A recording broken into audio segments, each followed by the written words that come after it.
J Squad. We gotta find. Now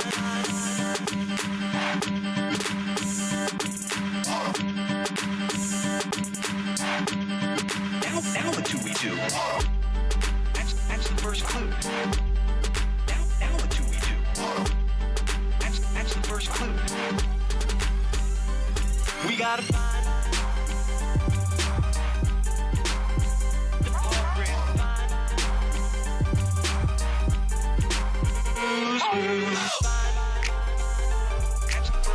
That's the first clue. We gotta find. That's the first clue. That's the first clue.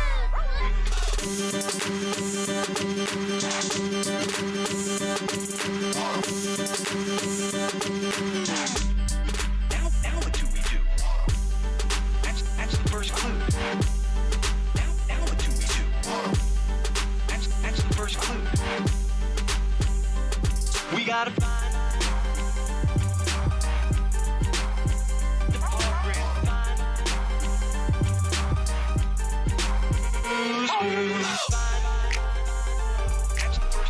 That's the first clue.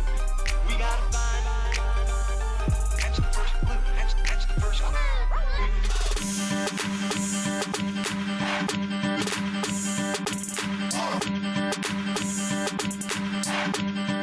Now what do we do? That's the first clue. Now what do we do? That's the first clue. We gotta find.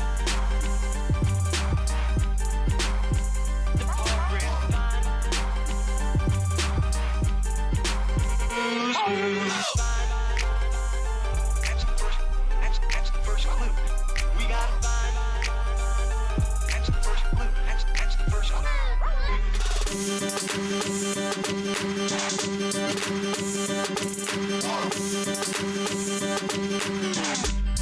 Now what do we do?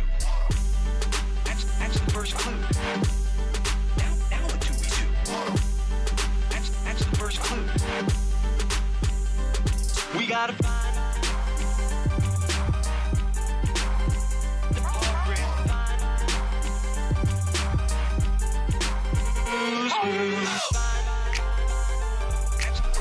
That's the first clue. We gotta find. That's the first clue. That's the first clue.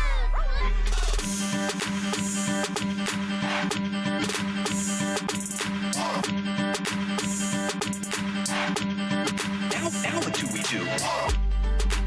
That's the first clue. Now what do we do? That's the first clue. We gotta find.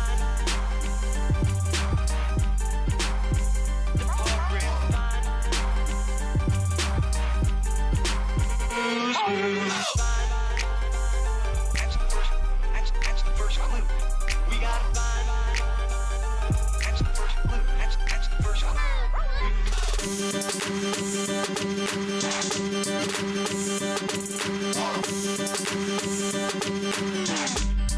Now what do we do?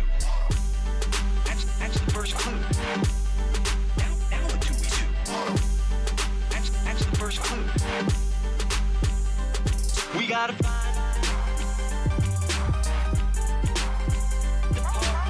Running a little late, but we're gonna be getting ready here soon.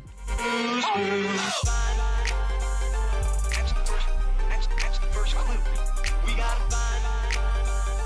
That's the first clue. That's the first clue.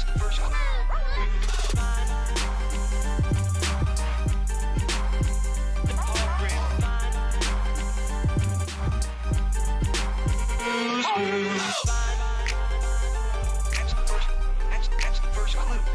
We gotta find. That's the first clue. That's the first clue. Hey, what's going on, everybody? Oh, welcome to the show. Running a little bit late tonight. I had some kids' trouble to take care of, and I had pigs squealing to come in the house. So I had to get a few things taken care of before I got into it today. But we got some interesting things to watch.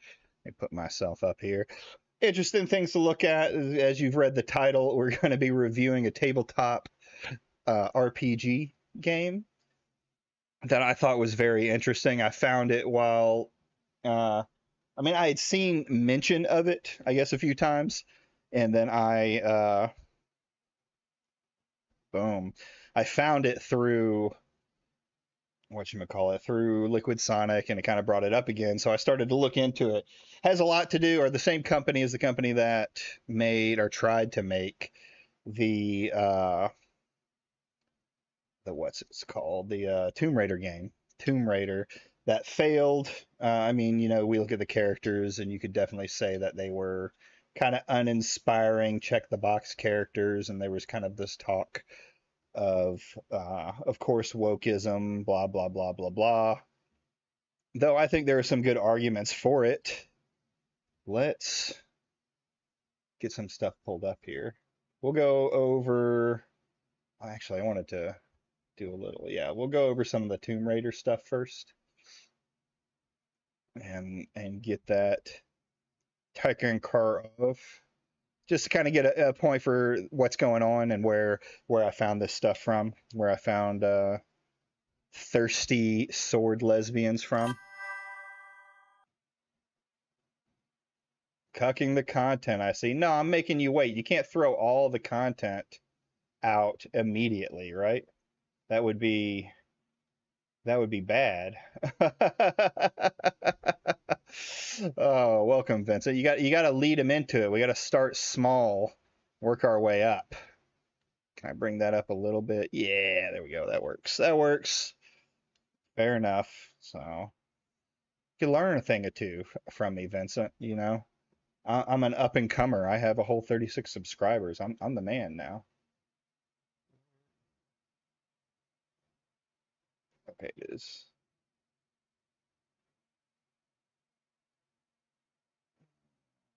There we go. There we go. All right. So if you haven't been following the anti-woke guys or anyone else in that in that realm, uh, Tomb Raider, a game that they followed a little bit. I didn't really see them follow it until it failed. Maybe an off comment about it, but I never really saw anyone covering it, which is kind of feels like this was opportunistic, like they really weren't looking into it, which is kind of out of their realms, like tabletop RPGs. This is not something many of them I would consider something that they do. Like I've been a tabletop RPGer from the very beginning. So, but Tomb Raider is dead due to creative differences. Games Radars who's saying this one. If you want other comments, you can always check out Smash JT. He's a good source. Or who else is covering this? Vera Dark, a few others with very uninspiring commentary. I saw some of them mention it a while ago. Yes, I must have really missed that because it wasn't. I don't know. This wasn't something that was ever on my radar.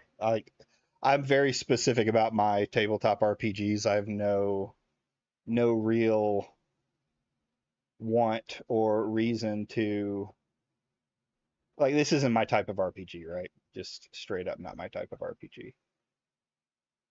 Oh, there we go. Enable chat bots. Oh no. This is the one I want though. There we go. So let's read through this. It's a bad day for Lara Croft stands. I would disagree. I don't think Lara Croft stands were going to play this game because the up-and-coming Tomb Raider tabletop game has been canned. According to the official announcement by publisher Evil Hat Productions, the project's cancellation is due to creative differences because we couldn't get our vision to gel with our licensors. Uh, I mean, this is probably a pretty telling statement. Creative differences is something you hear all the time. It wasn't major, and I think it was more Miss Tomb Raider Mel of Mac Attack. I could see her saying something about this because she does seem to be a huge Lara Croft fan, right? At least that's how she projects herself. But as for the rest of the anti-wokers, completely like this is we're not going to say anything until we know it's a win for gamers, quote unquote.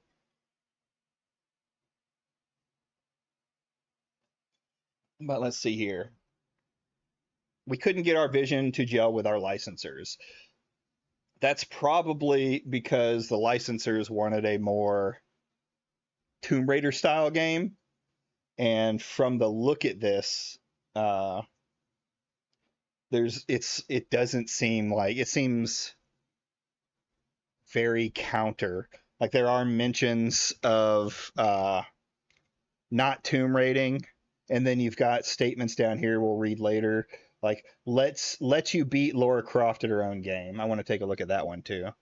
So Evil Hat goes on to note that the project is going to be reworked in a standalone setting. If you were excited at the idea of a TTRPG that lets you beat Laura Croft at her own game, that might come as a relief. Even if the branding won't be there, the same kind of tomb robbing hijinks will be. Hey, standing on your own 2 feet didn't work out so bad for Uncharted, did it? Revealed with the little fanfare on the publisher Evil Hat's production page. Well spotted. N-World? Not sure about that one. The announced praised the Tomb Raider RPG's stellar development team for putting their hearts into making this exciting, dynamic RPG of adventure and exploration. So here's the only thing with like putting your hearts into a dynamic game about exploration. You can have all the heart in the world, but if you don't make something that people want to buy, well, that's just not gonna it's not gonna sell. It's not gonna make numbers. Oh man. So, and here's the quote for more context. Production page and world. So I want to see this. Let's Laura Croft beat at her own games. Boop. Same thing, game radar. They seem to be in real need of therapy.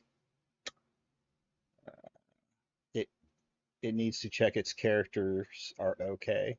What is his name? New Tomb Raider TTRPG lets you beat Laura Croft at her own game, but someone needs to check its characters are okay. A new Tomb Raider tabletop RPG is unveiled, honestly, announced by Evil Hat's production. Some of the best tabletop RPGs.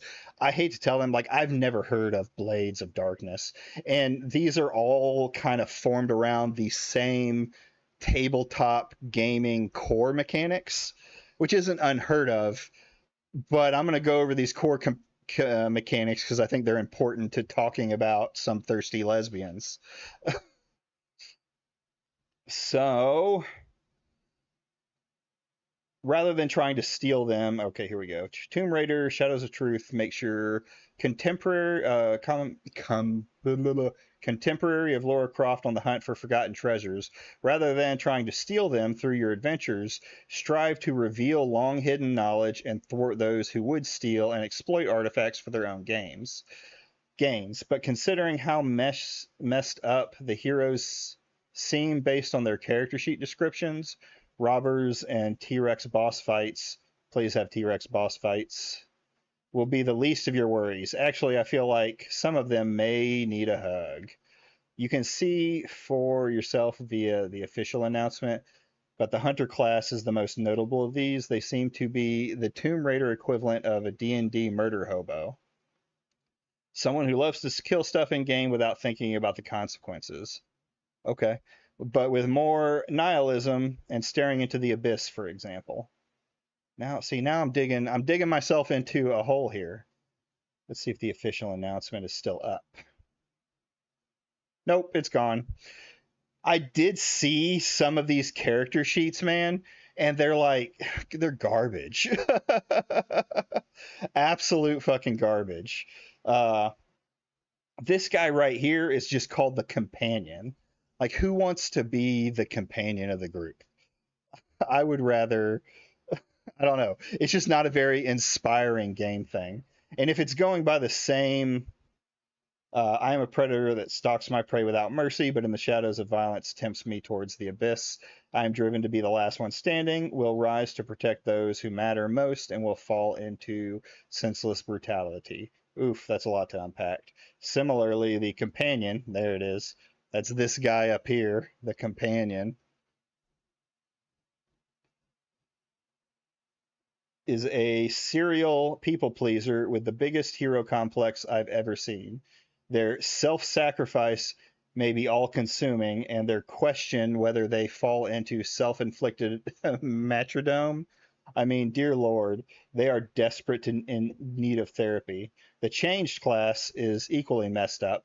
They're in possession of a soul artifact that seems to have possessed them and or is altering their personality. For instance, my new self hungers for more while I rise to the soul artifact's power or fall to its manipulations. Yeah, I mean, now don't misunderstand me. I really like the prompts. Oh, there they are. Saved by scan.org. I wonder if I can look at that. I really like these prompts. They're really compelling in spite of the fact that these characters could have psychological studies written about them. Plus, it provides a baked in arc for the players of the Game Master to explore, not to mention flaws at the onset positive parts of a hero's personality. It's the kind of thought actionable duality sometimes lacking in Dungeons and Dragons books. I I get it, like they don't put it directly into it, but exploring characters and backstories and things like that is the whole point of having a DM. They should dig into that. I mean, I guess it depends on the group, but they should dig into that kind of idea if you want to do personalities or you want to do even subjects. You can write, like, the whole point of a D&D campaign is to write the campaign you want, and you can write about rough subjects. I have before in some of my campaigns. In addition, it pairs nicely with this tabletop RPG's approach to gameplay. While we're promised all the actions and mystery you'd expect from the product with Lara Croft on the front, but puts greater emphasis on the connection, which brings the adventure to life. Collect truths and draw upon your maps. Aid and lore to boost your rolls as you race to enter the final tomb. We don't know much more than that, but we should find out before long. A public playtest will apparently be available later this year. Well, we can't get. I tried to get a hold of the public playtest, but I wasn't able to. Of course, you can see that it's closed down.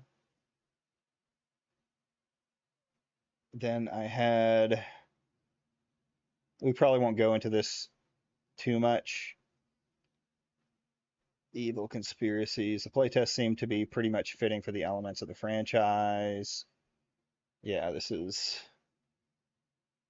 more of the same. I wonder if it'll let me see the classes down here. Let's take a look and see. Where is it? Did I just miss it? I probably did. Boom, boom, boom. But there we go. Can I click on these? Oh, that's just that American cross. Okay. So I can't look at the classes for them, but I mean, you can see, whoops, your kind of stuff here. This system that they're using, I personally don't like, because it's like choose one of these, for your name, your aesthetic. Like this is something I'm a big on in D&D. You what I generally wanted from my characters, from my players, is for them to write some sort of backstory, some sort of thing about themselves. Build more than just making your character, and then I can write that into the story as like side stuff while we're going through it. But yeah, didn't do so well. So this got me looking into Red Hat or Evil Hat Productions, which brought me to their website. Did I bring it on here? Boom. Which brought me to their website. I also saw with it through other sources, but as seen on Dropout, this caught my attention. Thirsty Sword Lesbians. And I mean, I just had to had to check this out. Uh, their popular game that looks like is called Blades in the Dark, though I don't think it's a RPG style that I'd like to play, mainly because of the way the game is set up. So this is what is the game is set up through a system that is called Powered by the Apocalypse. And I guess the Powered by Apocalypse team made a game about the apocalypse. I forget exactly what it was called, but it's a very small down approach. One thing I don't like is it's only 2d6 ever. That's all you ever roll. And me as a dice whore want to roll all of my dice all the time.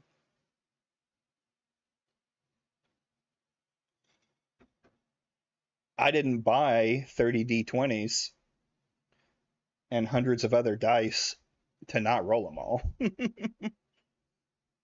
So here's kind of the history. They have a policy for you being able, like, it's kind of an open policy, which I like, I agree with. You can, all these other companies can make games based off of the system. It just has to meet certain standards for them to claim that it's a PBTA game. Where even if you don't, even if you only partially use the system in some way, they don't heighten you for it. You just won't get this PBTA monitor system. Uh, this though is kind of where we're getting into. Make this a little bigger. Boom. Apocalypse World has a number of features that make it stand out from other games at this time. These can be associated with the games more broadly. Playbooks as a form of character class. So they don't do, it's character classes, but you get like you have a couple pages that they call like a playbook, right? 2d6 plus stat dice rolls. So it's like 2d6 plus 1, 2, 3, whatever the DM decides it's going to be. One or three tier dice results where it's like a 10 plus is a strong hit, a 9 to 7 or 7 to 9 is a weak hit, 6 or less is a miss. To me, it's like, I don't know how much I like this. I like the idea of this kind of middle one. One of my favorite RPG systems to play is Shadowrun. And Shadowrun uses primarily D6, but it's like you get more dice instead of just pluses. And then each number over 5 is a success, right? That's so, but you need a number of successes in the game to win. I went to one of these lame types of things with all the rules. You don't play any tabletops, Martin? Come on now. Tabletops are like the best kind of game. Best RPGs out there. You get to make the story. But it's, yeah, Shadowrun, I think, does it better than what they're trying to say here. You'll also see kind of more with it. So then there's no attacks, there's no I got carded at the end for talking badly about the natives at the end of the game. Oh God, that's why you got to get in kind of with your own team. You've got to mesh. The problem with D&D groups, especially nowadays with everything being so political, is you have to mesh with the group that you're with, right? People probably wouldn't like a lot of my games because I do dig into racism and sexism can happen, and I like a lot of the things that build tension between people, conflicts that it makes it for a fun experience, I think.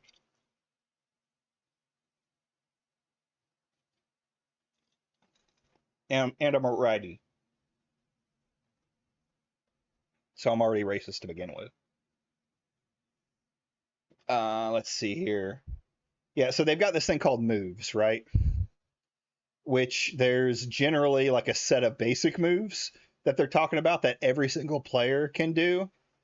And then you have exclusive player moves that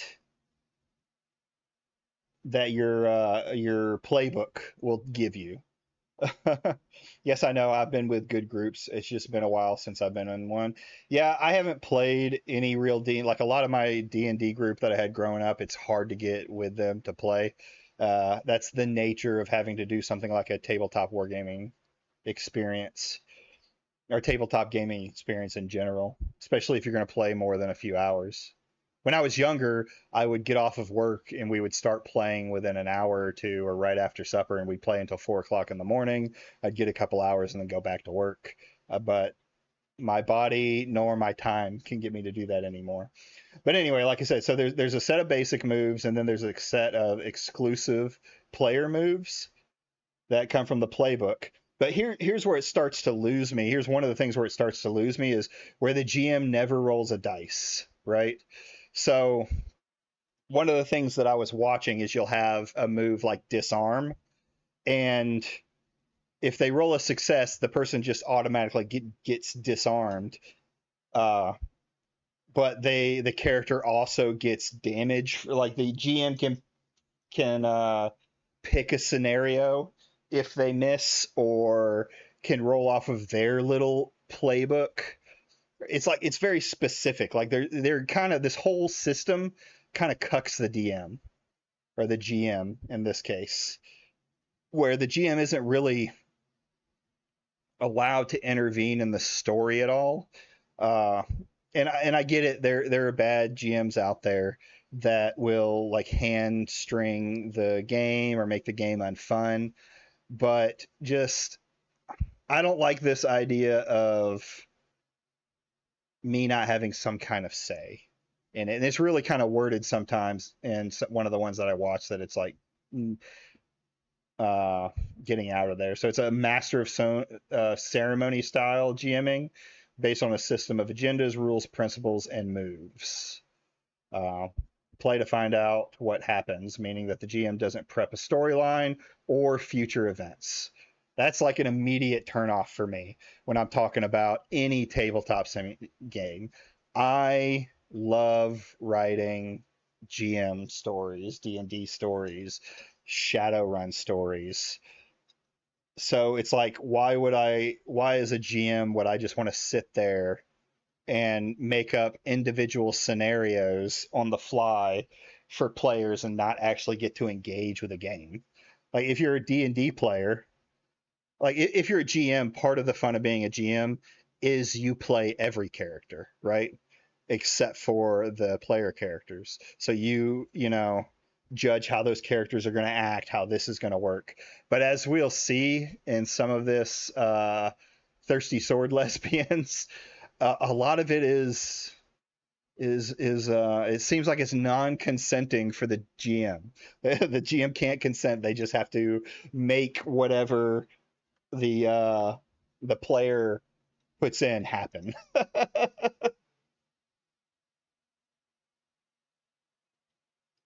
Sorry, it's 90 degrees in the garage today, so I am guzzling water and soda. That's pretty much the basis of the game. Then there's offshoots of it, like Blades of Darkness is, I guess, their most popular one. You know, with expansions, and then it kind of they're showing how it goes out. None of that's really important. We want to get into or thirsty sword lesbians. Hey. Hey, what's going on? What's going on, Grizzle? Yeah. Hey, what's going on? I figured you would pop in on this one. We're just about to get into the lesbians, and I need my gay friend around so that I don't look like a homophobe.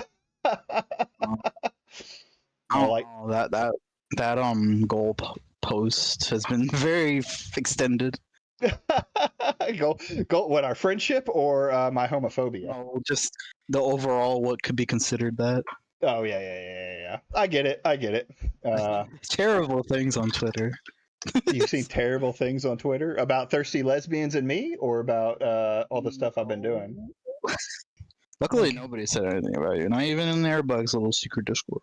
Well, they kind of ignore me, I think. I don't think they like to hear what I say, especially after the Smash thing kind of blew up in his face when he came at me. I think they just take an ignore approach. I always mention you because, like, you're a good perspective. Thank you. Even if I am a righty Uh, a former anti-woker with a little bit of tinge of homophobia and racism. This is cute. As long as you're not directing it at me. As long as I'm what? Not directing it at me. Oh no. I don't generally direct anything at any people. I may make jokes in good light. Like this. We're gonna talk. Melanie. Huh? Don't be Melanie Mac. I'm not gonna be Melanie Mac. Well, That's what I consider it. yeah, well, Like, see, she went after this damn. I was so appalled by that. Like there was these like some local firefighter Twitter account that's from the most obscure town you could ever hear of. mhm. They were just posting. I guess they had a lesbian in their employed. Oh, Celebrating getting married or something. And she just decided, okay, I'm just like, this is evil, and then Jesus. all these horrible people would have the post. They should have been completely innocent. I've I don't said think the people understood Twitter. no, they didn't. I mean, to them, it's just some weirdo coming in because most normal people don't really Never care about a responded lot to of it. this. Yeah, So I'm just like, leave them Uh, alone. yeah, they just Man. right. No one cares. And I've had some lesbian friends in the past, and I prefer, I like lesbians. So What this is man wouldn't? tabletop. This is a tabletop game. We went over kind of how it works. It's 2d6. I don't like the system. I feel like it cucks the DM, where he's not allowed. Like I even say down here, meaning the GM doesn't prep a storyline or future events. So it's like taking Weird. all the storytelling out of being a GM, which that's But like that's my favorite thing to do. Yeah, it is. I agree. And that's a lot of these game systems that they're going off of. This is what Tomb Raider would have been. It would have been based off of this system. Oh. Yeah, because this is the company, the ones that do Thirsty Lesbians is the same company. Cucks the DM. Yeah, that's right. The DM just has to sit and watch while everyone plays the game, and he just has to sit in his little cuck DM chair and enjoy it. So, yeah, it's a very different Should we be system. having fun with it though? Well, I feel like the overall base scenario is you're not gonna get a DM that's just gonna be weird about you being a lesbian for a fucking lesbian game already. well, To begin with. it gets worse because a lot of this game is, I mean, thirsty is kind of in the name. So the DM Is it has not to safe for work? play, huh? Well, the DM has to play the NPCs. And a lot of it is Oh, yeah. thirsting and flirting, like down here, flirting, sword fighting, zingers, and a system designed both a narrative and drama player system. So it's very much it's more of a storytelling system than it is a fighting system. Alright, And a lot of hot this, take. uh-huh. They're scared that a man. This gives me reading me that they're worried that a man would be the GM. You're not, you know what, you're not wrong there. I definitely Like, get they're this too vibe. worried about that, but I'm just like, because it contradicts itself. It says it's for allies too. So Yeah. like, I don't get it because like as a GM, you already have rules. You're not free for all. You're already gonna have to make a story based off of whatever plots they give you to do in this, and you just branch off, right? Well, yeah, generally what I did as a DM or a game master is I would write like the whole storyline from beginning to end. So there's like a base story, bad guy, whatever that they have to go through, and then I leave it very open-ended, so the characters can do whatever they want. The problem with being a DM is gives you space too because you never know what your players are gonna do. oh yeah, absolutely. I've had players go off on completely side tangents because something interesting I said on accident and it turned into a trope, and I've had to, on the spot create stuff, and then before the next session, I'm like writing this storyline. Kind of the fun of it, it seems so. It is. 'Cause you're just trying to like, because you micromanage too at the same time. Here it's like to be fair, this whole concept just feels more like it'd be better as like a visual novel game than actual tabletop. That's what it actually Seems like it's feels what they like. want. That's what it actually feels like. So we'll read through some of this here. The 10-second pitch. I like this. Hold on. Do you want to read it in a very gay way for me? No. Thirsty Sword Lesbian is a standalone multi-genre RPG. of queer romance and daring swordplay in a style of Powered by the Apocalypse games, which I don't know what that means either. Powered by the Apocalypse is this Is that system the right here. company? Yeah, no. So Powered by Apocalypse the- is a gaming Is the company. rulebook? Yeah. Well, it's not even a rule book. It's a set of core rules. So I don't know if you know anything about D&D, but I do. D&D, I played the game last year. yeah. Well, do you know about their old licensing that they've been in trouble for trying to change recently? So so Mm. so basically what the last owners of D&D did before Hasbro took it over was they had a licensing agreement that anyone can use the D&D system to make a game. So there's Offshoots. yeah, to make offshoots. That's what Yeah. Powered by the Apocalypse is. They have their own apocalypse game, but the gaming style, the rules of the game, they have an open license that anyone can make it, basically. So that's where Sword Lesbian comes in. Sword Lesbian is made by Evil Hats, who make their most popular game is one called like Darkness and Daggers or something like that. Yeah. Let's see. These are I like these niche things, so I found some great niche books that I would love to run campaigns on. Like I like horror and I like Eldritch stuff, but I don't have many people who would play a horror did game. you ever do Strahd? I never did do Strahd, but I was always interested in doing Strahd. I died the first time I tried doing it. I have a habit sometimes of killing characters. Yeah, I was so upset because it fell apart after it because everyone just kind of died. So Yeah, that's the story of any tabletop game. Strahd just seems like famous for it a little though, which is Yeah. funny because I think I remember seeing people having a hissy fit about they were doing like a Strahd sequel, but I never. People were more mad about the cover of it than actually like I heard anything about like its mechanics. Yeah, well, Yeah. yeah. Well, it's because the latest edition is not well received. It's almost as badly received as I don't know if it's selling well or not. I think I did that one. Yeah, Strahd's a pretty popular one that's been around for a while that they've done remakes. I think the most popular recently was 5th edition, but now like the 5.5 edition, because of a lot of the changes that they made, which I do hate, is not very popular. Almost as unpopular as D4. I wish they wouldn't. I feel like it's almost too early to do even edits. Like 5e is fine. I I agree. don't think they need to do it. If anything, just quote unquote the book DLC. Just keep making stuff up. Yeah. I always keep saying like I don't. That's very much out of my field. Ironically, and I hate to say this, Grubs probably knows more about that than I do because he obsesses over that for some fucking reason. Yeah. But I don't know any of the Wookiee stuff and that stuff. I can agree that they try too hard with it sometimes. Like if they want to make orcs more like presentable, they could just come up with different orcs, I guess. I mean, yeah. Well, it's like I'm not entirely against the idea of playing orcs in that situation. The problem is that I think the way they have half orcs, but that's always been like your way to play an orc without playing an orc. Yeah, it's kind of a compromise. Like I would have liked I like the idea of the orcs being nomadic in what they wrote. I don't like the idea that they're cowboys. They should have gone with something like I think it would have been really cool to do the Huns Mexican or Mexican cowboys either. Yeah, Huns are actually I think what Elder Scrolls goes with. Funny enough. Oh, Orcs are much more that because if you ever look Yeah. at their armor, it's all like Eastern Asia or not Eastern, like Central Asian. that is Mongolia. true. That is true. Yes, Mongolian. So yeah.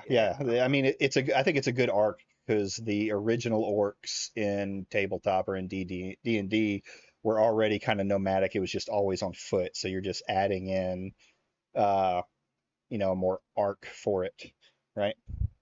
So who is this game for? The target market, which I'm actually surprised. Oh, see, here's what I hate about the anti-wokers, right? There's this is like an anti-woke gold mine here. Like who's the target market? Queer gamers and allies of any gender, like you were saying earlier. Fans of story-heavy RPGs. That one I think is normal. Like I like story-heavy RPGs, but I don't like this system. Fans of existing, powered by the apocalypse, that makes sense. They have one called Monster of the Week, Monster Hearts, Mask Apocalypse. Again, it just feels like more like a dating sim to begin with, though. It's I like, think this is very what much can a you dating do? sim. Because like you can make anything quote unquote queer. You just include gay characters as well. Yeah. Or if you have like, and that's more of the behest of their. That's like the behest of maybe a player will ask the GM if they can include something related to that. Yeah, exactly. And usually the time I would say if you're gay, you're probably hanging around other people who are okay with it, so you're generally fine. Yeah, generally fine. Like me personally, I wouldn't have any problems with it in a setting, right? And that's the That's funny thing like about maybe if RPG. a romance with an NPC or something. I don't know. I vehemently But, stay away from romances with yeah, players. romance is weird, right? So Vincent says Because I like, played a Birdman who didn't like orcs because of something in my backstory. The character also hated humans. I think that's interesting, especially when you have a character like if you're a Birdman that doesn't like orcs, but there's an orc player in the party and you have to like mesh with each other. That's an interesting like character thing. development. Yeah, exactly. You can build that. And if you have a decent player, he'll dig into that as well, right? They'll banter back and forth. They may get into fights. As long as they don't go murder hobo on each other, I'm generally okay with that kind of stuff. Yeah, D&D drama is too much. it definitely can be. It definitely can be. But then it becomes like, okay, guys, do not. It's fake. It's fake. Don't actually. See, okay, dating simulator. You're talking about that, right? Let's go a little bit further down here. A sword duel can end in kissing. A witch can gain her power by helping others find love.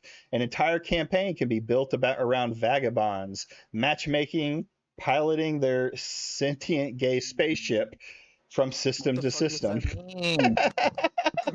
What does that mean? What does that even mean? Okay, parody is fine. I like this already. Like, Yeah, that's gay. there's I don't even understand. there's sentient gay spaceship. Okay. Okay. What way? Either the same gender space. Are all spaceships sentient? Well, like, is it okay? A spaceship's not going to have a gender, I suppose. Like, I would think of this like, okay, an AI, Did you know the Millennium Falcon is literally a woman? Yes, because from the movie. Because they as the main AI, so it's like when they say she, it's not like a nautical thing. It's literal. It became literal canon that it's a she. Oh my god, it's so funny. It's so funny. I mean, this, but it's just. Oh yeah, absolutely. I don't. How do you manage that? Is the ship in a relationship or what's going on? Well, I don't know because as a DM, according to the marketing, I'm not supposed to be in control of any of that. So maybe we'll figure this out when we get to the actual like story shit. Story. Well, I'm going to tell y'all now. I did something for the content. I bought Thirsty Sword Lesbians so we can go through some of the book. I was afraid you were going to say that. One shot where we'll do it like 4 hours of it. 4 hours of yeah, I don't know that I could stand much more than 4 hours of y'all doing it. Wait, what we need to do is get like several We're all women. Yeah, we all have to be women. No, I think you can be men in it too. I don't it says queer. Yeah, allies. I'm just so tickled by this game. Oh, it's so interesting, strangely interesting. Strategies. Yeah, the heart's race for Thirsty Sword. Okay, look, I always say gay people's specialty is yes, we are straight. I mean, it's what you would consider abnormal in a lot of places, right? It's different. A lot of people wouldn't understand the lifestyle unless you've been around people who are gay, right? It's not your normal your normal trad relationship that most people do. Trad. Yeah. Got to go with the trads. Wait, hold on. Vincent Martin said, "Trust me, I did get into a fight with the character. Oh, wow. There was an OP, and Zenda was a hero in that game also." Who's Zenda? Who is Zenda? I don't remember that name. Yeah, I like it. Yeah, Zenda. And it sounds like a fighting game character. Yeah, it does. Oh well. So this. Oh, hold on. I gotta switch over my. I gotta switch over my thing so y'all can see it. Properties. Where is it? Sword. No, not that one. Did Discord. Grum's ever bring this game up? No, he didn't. Like, I don't understand why. Like, this is what goes into. He's the worst news gaming account I think ever, because like he'll just not cover anything that's out Yeah. there. Like Borderlands 4 came out with like a story trailer that looked great, Mm-hmm. and then I'm like not a peep. Actually, that whole thing, my only just to like side note, I'm Mm-hmm. actually excited for their game because the more they show of it, the more it's like okay, we're not being Gen Z humor anymore, which is wonderful. Which game are we talking But, about? Borderlands 4. Oh, yeah. It's definitely And getting away from that quirky writing. they're going for like almost to the first game. It's like I Mhm. think they understand that like, Yeah. like some humor is okay, but like I noticed that like him and Pirate just ignore it, which I'm just like, come on, it's a goal. They were talking about it so much because it was $80, which yes, fair. That's Yeah. awful. But that's the worst they could say about it until the lead director said the dumbest comment on earth and then tried to backpedal. That's not the lead director. That's like their CEO. Oh, was it their CEO? Even worse. Well, that might be basically, but he's like the big man. Yeah, it's hard. Like there wouldn't like I know some companies like BioWare doesn't technically have a CEO or he's not named as the CEO like you would Yeah. see in other games. Mhm. But Um, but you It's know, just weird because like this is adjacent to the weird Tomb Raider stuff, but I guess I don't know. yeah. Oh, it's like it's right in there and I saw people like bring it up, but no one had the balls to like buy it and take a look at this. Like I mean, look at that lip right there. And this whole picture in general just screams woke. White short-haired lesbian with black pink-haired lesbian. It With their has okay. I'm sorry. It has Tumblr art style, Kyle. It does have yeah. Tumblr art style. It's not bad, but it's very much Well, sexual tension art style. yeah, and you see like a lot of this kind of similar, I guess, rounded, less. You're more the artist than I am. Uh, that is how the play. Yeah, it's softer. Yeah, it's like the softer edge than you see in a lot of these more what you would consider Someone like 30 years woke. old drew that. I can tell you that right now. Yeah, absolutely.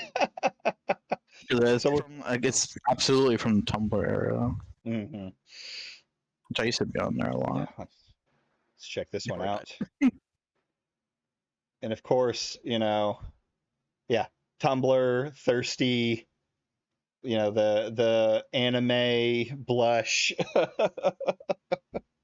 Yeah, they'll put a blush on everything.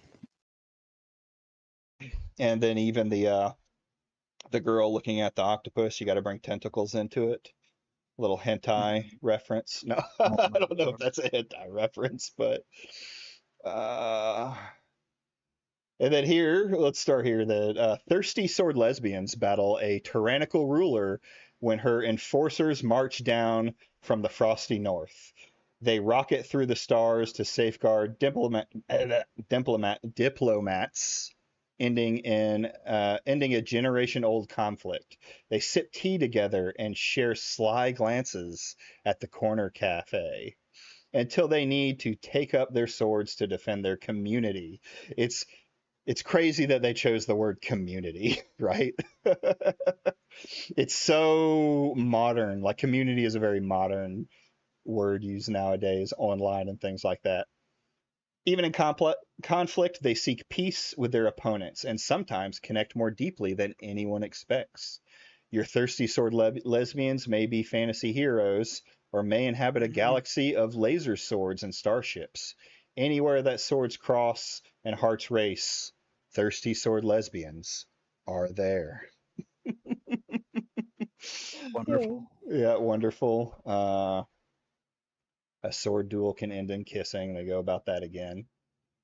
whether it's an entire planet or a knightly order. So I haven't read through it, so a lot of this is going to be a surprise to me, but I have skimmed it.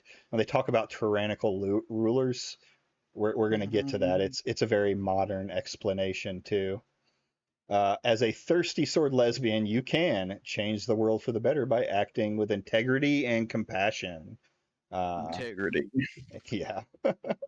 Fight when something. Integrity. What about lesbian wrongs?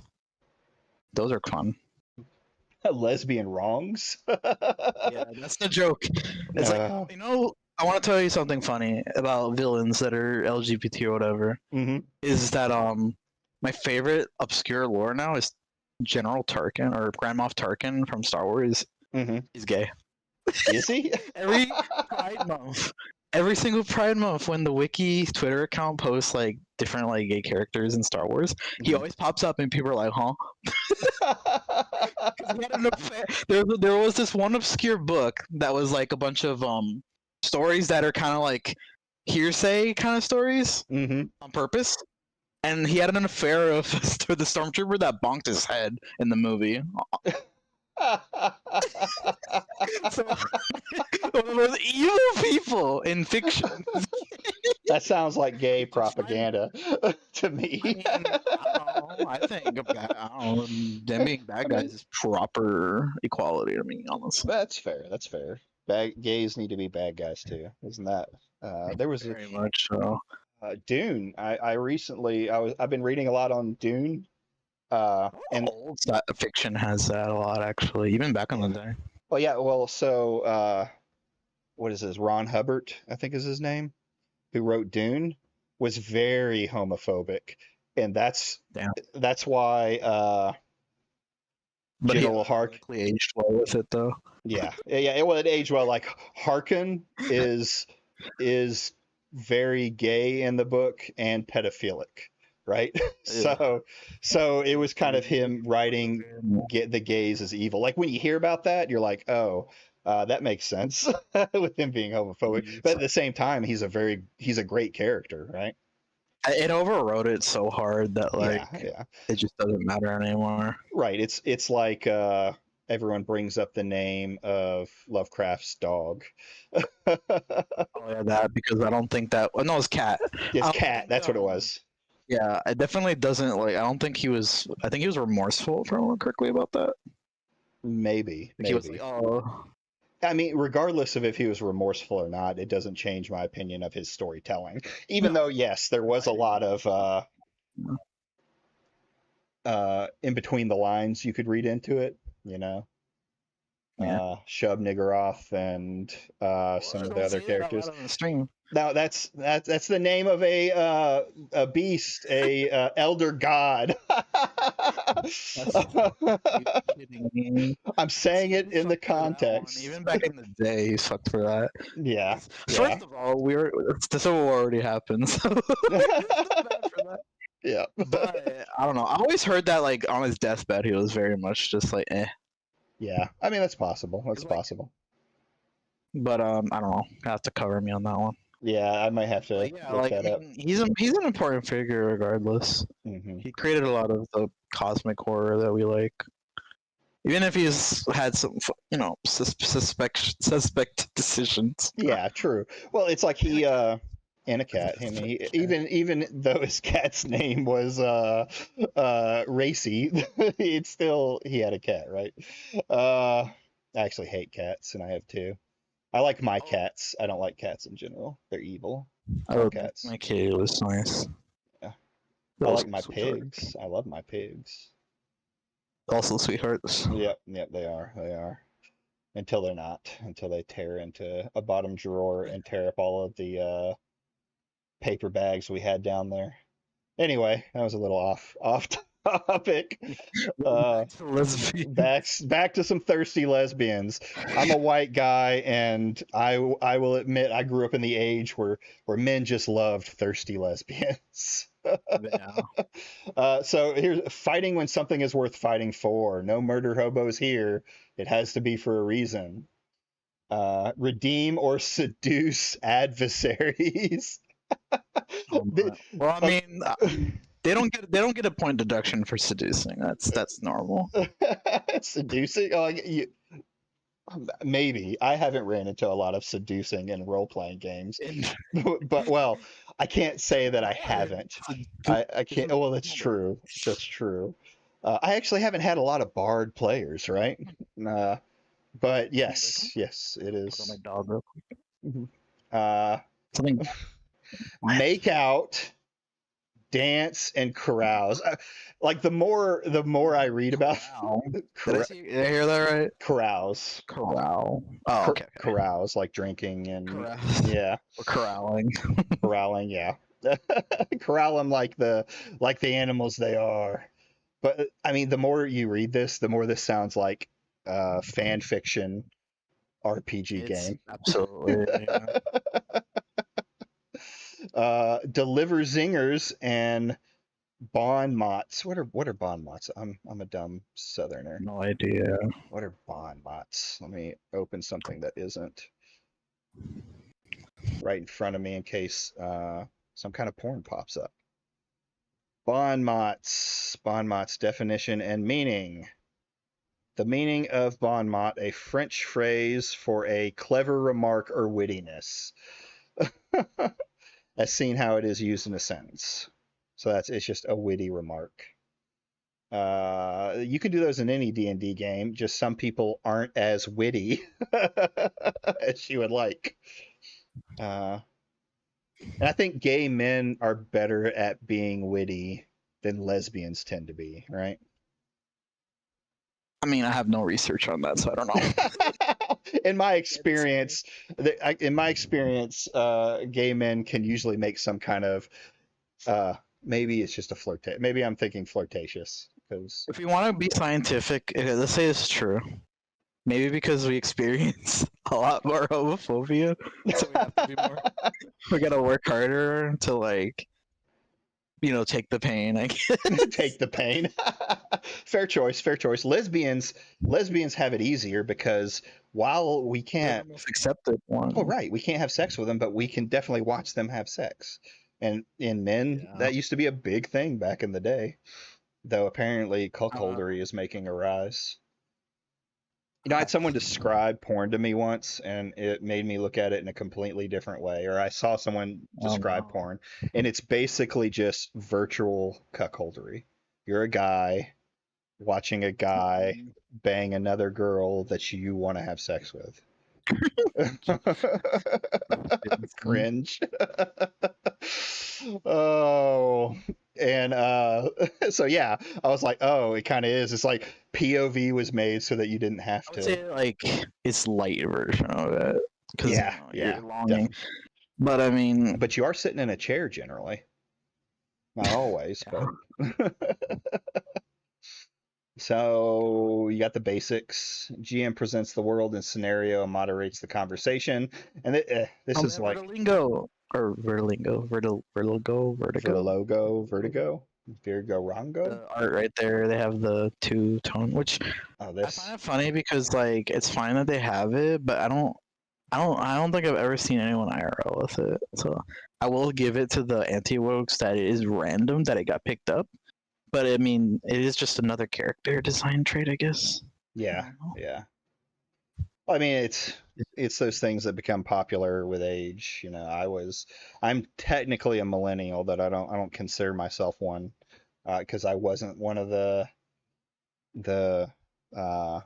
mustache growing, exotic beer drinking. Back when it was whatever, pretend you said still a thing.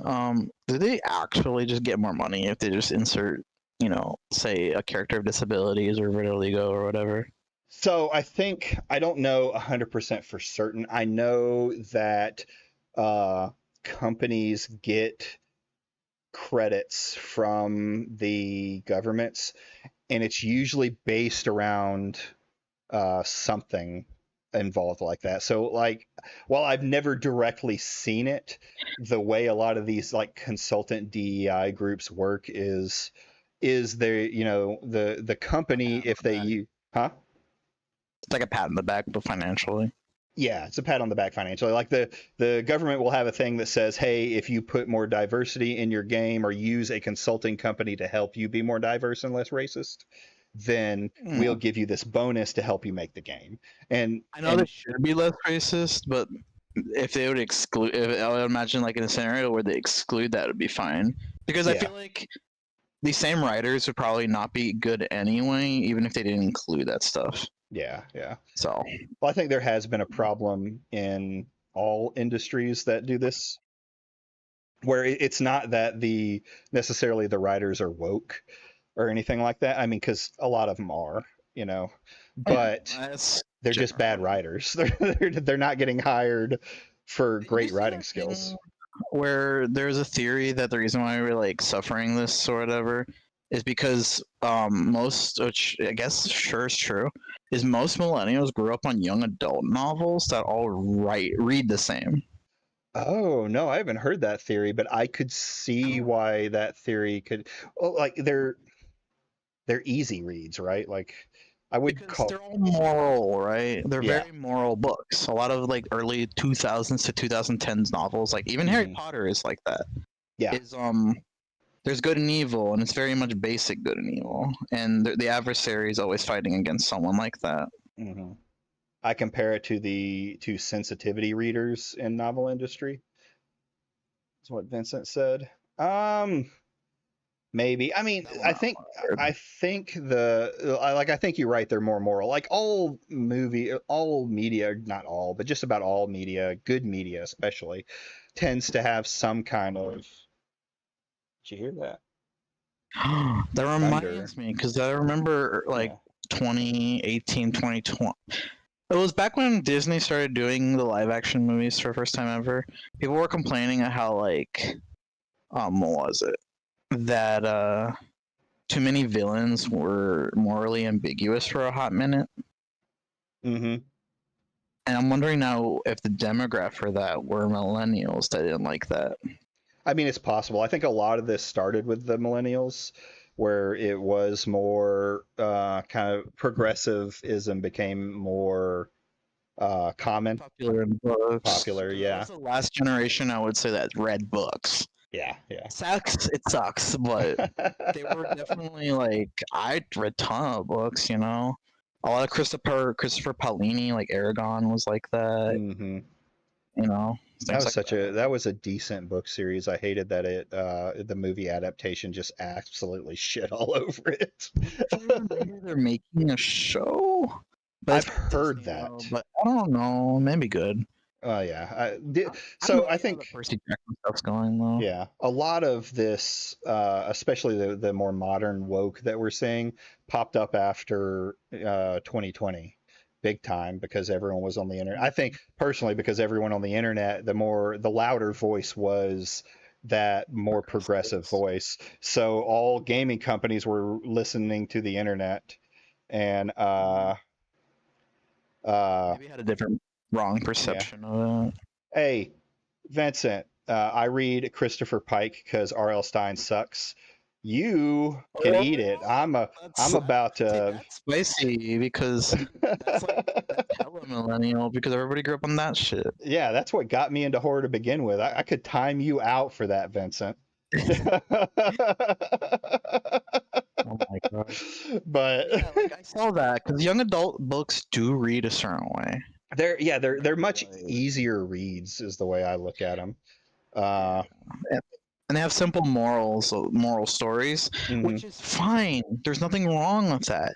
But then you have the problem is I think it becomes when say like a complicated series starts adopting that was never about that. Yeah.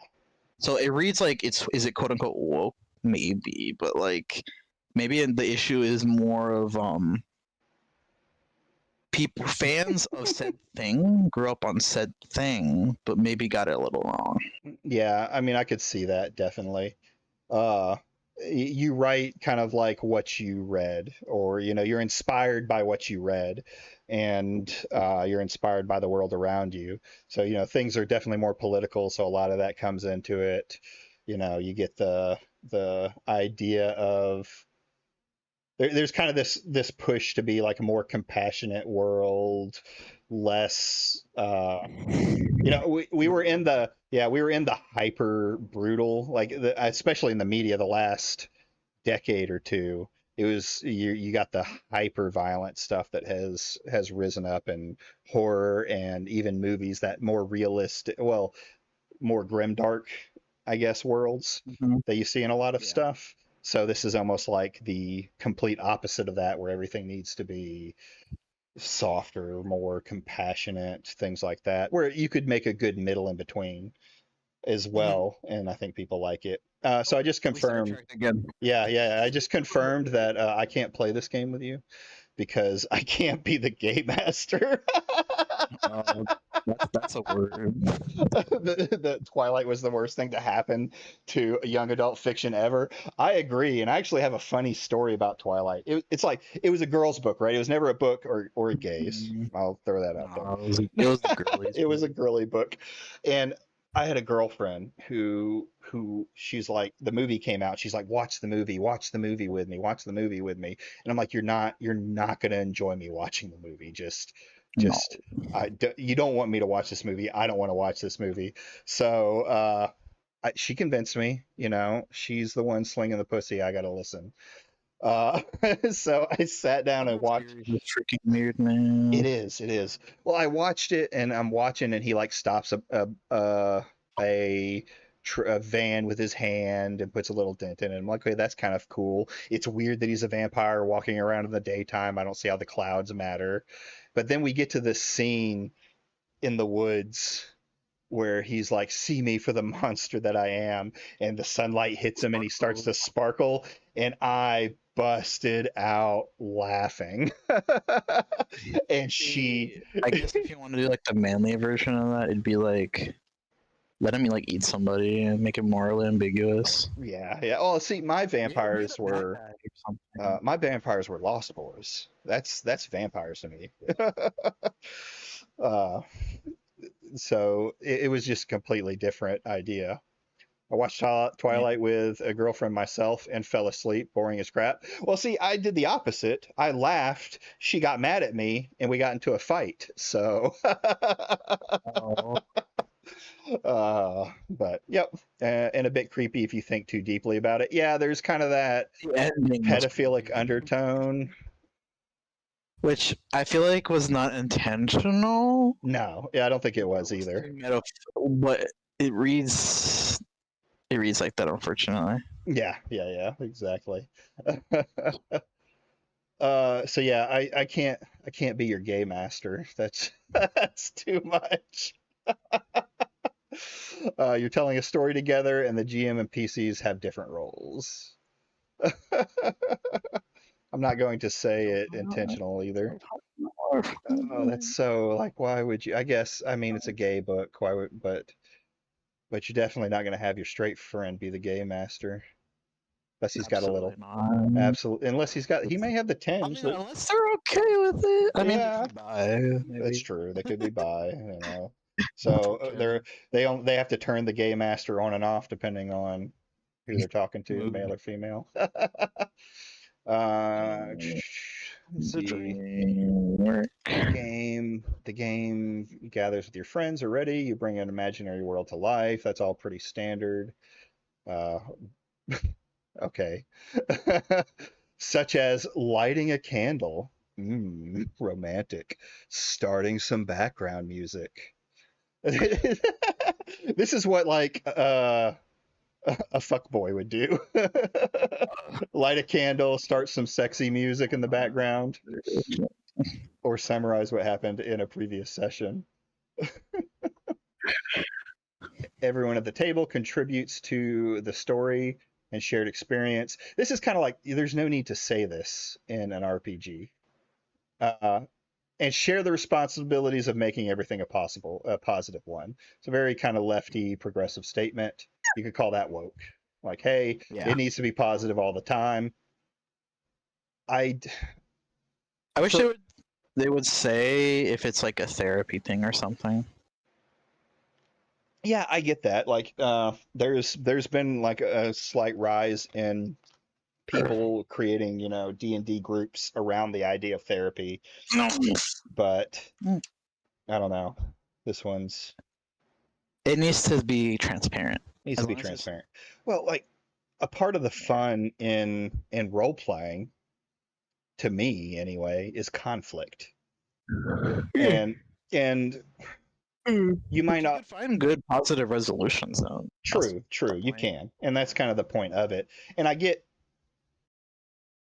the idea that they want everyone to make positive, the experience a positive one for everybody at the table.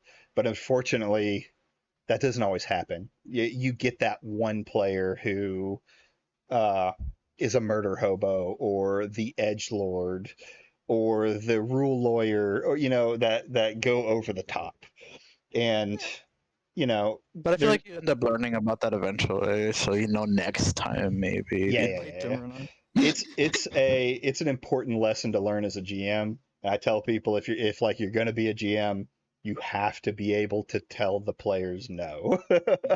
Because I used to have a habit of like giving someone an overpowered weapon in their character arc, or letting them use their own rule Mine stuff was and it like being that, over.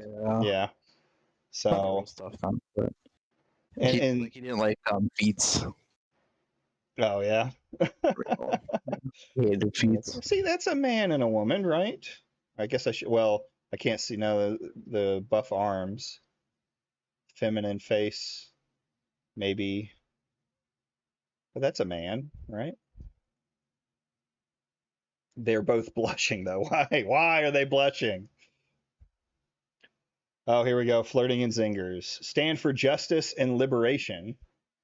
Be excited about the other PCs and share their stories. You are all amazing badass queers. You're right, I am. Make room and make make room and set up opportunities. You can pretend you can say that because you're kind of furry adjacent. Why? Because I'm friends with you? Or because Avatar. the avatar. It doesn't like not every. When I first ever saw you I thought you were one. So that's. I mean, I knew that was going to be a problem when Hellbent, the person who did my character, did it. I was like, yeah, people are going to think I'm a furry. And then it didn't help that I've made friends with furries. So. This is why. Oh yeah, that's true. I mean, you throw a stick in an IT room, and half of the people are going to chase it. So, make room and set up opportunities for the other PCs to shine as well.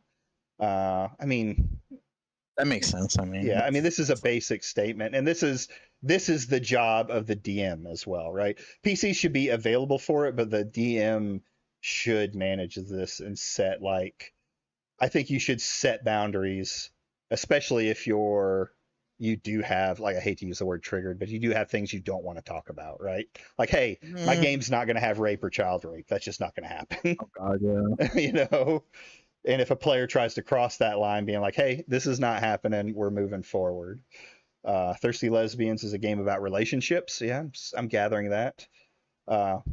And about how to create interesting, dramatic dynamics between PCs. But this is like, I feel like it makes it harder because you have to make sure that everyone's okay, right?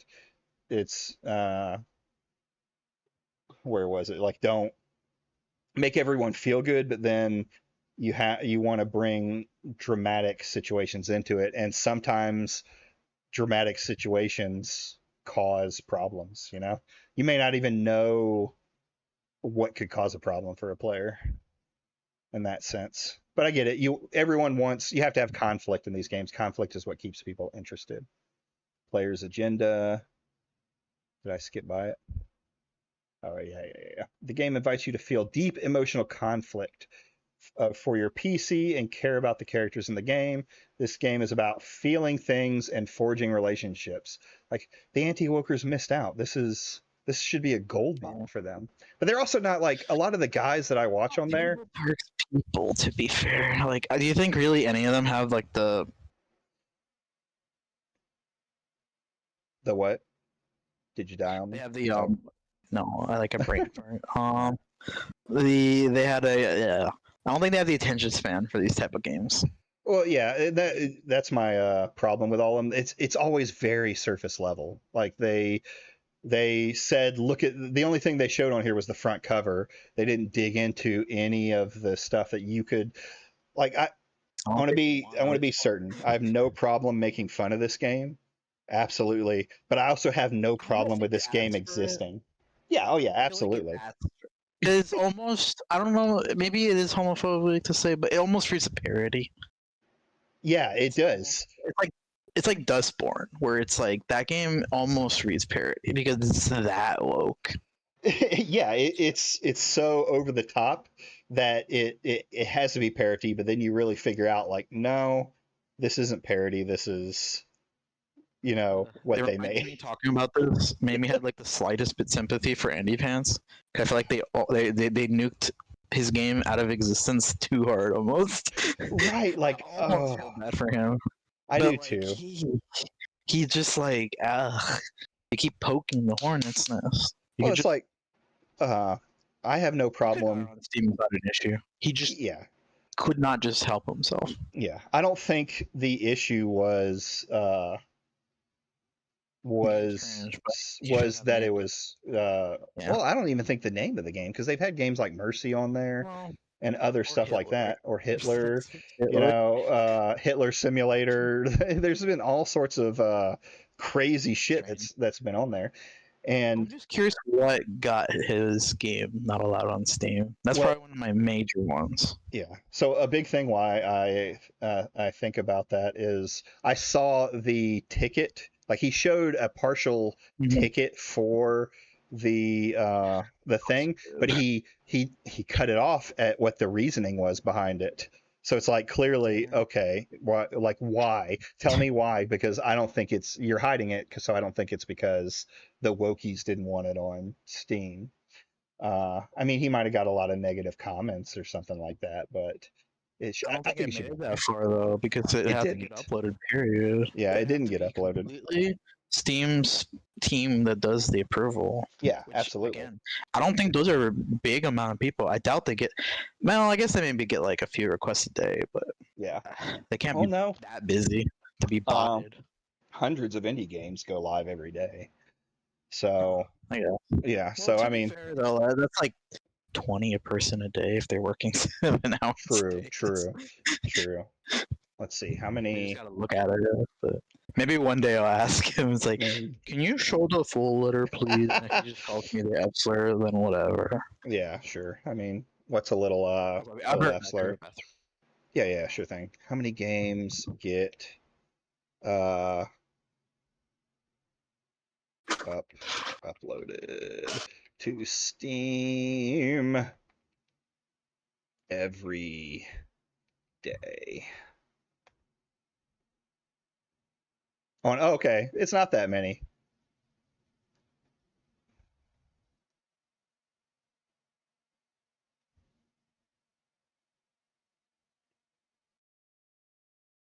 We'll get with with it when he gets back, but it looks like the average is only 34. So no, it's not a lot. One person could probably go through that a day, or maybe two. We'll get back and then we'll get on subject. I keep getting derailed from my lesbians. The fact that they highlighted emotional support is just absolutely cancer.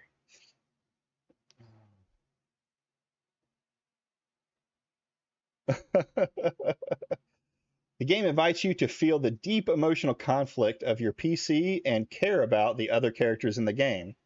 But what if I want to hate somebody? Like, hate breeds conflict and can be so much fun and funny. Consider sharing your character's inner feelings so that the other players at the table can play into those feelings. For instance, if your character has a frightened condition and could use emotional support, they're more likely to get that support if you tell them other players what your character is feeling. Likewise, foster an environment where your fellow players feel safe exploring intense feelings and potentially difficult topics. Safety and consent on page 10. Here. Oh God, here we go. We'll get to safety and consent. Be excited about the other PCs and shared stories. You're all amazing, badass queers. We read that one earlier. You didn't happen to be able to hear what I was saying, did you? Yeah. This feel deeply and powerful and often. They basically is like frightening conditions that they could use. They highlighted emotional support, so emotional support therapy game, and foster an environment where fellow players can feel safe exploring intense feelings and potentially difficult topics. But Another hot take. I feel Yeah. like this should be a completely human condition thing to learn and not be told through a game. Or not told through like a paper. That sounds like something you should be expecting from people in general. Because like, I don't know. It's one of those things where like it helps you grow as a person. yeah, I mean, yes, you should be The whole getting section these. is normal. Yeah, I think you should be getting these primarily from outside sources, right? Life itself. But I'm not against the idea of difficult topics in it. And you can even use it to kind of explore something if you have a group that's into that. Most people, though, just want to swing a sword and get loot and experience. Yeah. But Stand yeah, for it's just whatever. justice.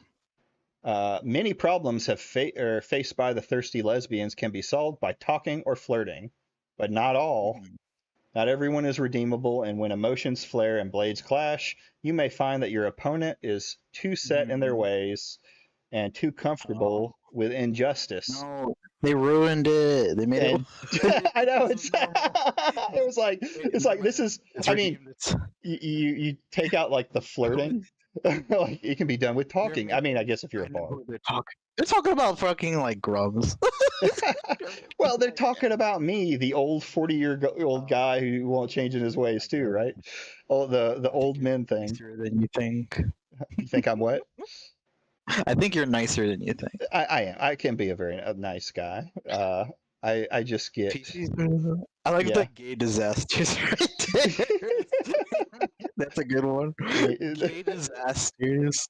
Gay disasters. That's Andy Pants himself. It's a gay disaster. Because our theory that he's a closet. I mean, every day I think he's one of those dudes. Like, I wouldn't be surprised if in the near future we saw him leave his wife for a gay man and completely turn her into another Melanie Mac. Oh my god. I couldn't handle that. Oh. It could be fun. Like, okay, that whole section is good. I can kind of get their intentions. Oh my god, how horny is that art going on? Yeah, I know, right? Blushing, look at my chest. But this is a guy, right? That's clearly a guy. That is a guy. This could be a girl, unless they're trans, but that right? wouldn't make it lesbian. Right? That's what I'm saying. The whole concept of it wouldn't work. I'm gonna say it's a guy, but yeah. Now I'm confused. That whole art is confused me. Oh, they've been fighting with swords. Masculine looking. Maybe masculine presenting, isn't that what they say? I guess because like you don't have to be trans to be that way. Like you can have guys who literally look like women, and they're just they just look like that. I remember there was a concept of they call them like monosexual or mono. Like there were these guys that they had that. I mean, that was like way back in the day in some of the groups that I was in. There was this idea of like, I remember meeting this couple. Metro, that's what I meant. Metrosexual.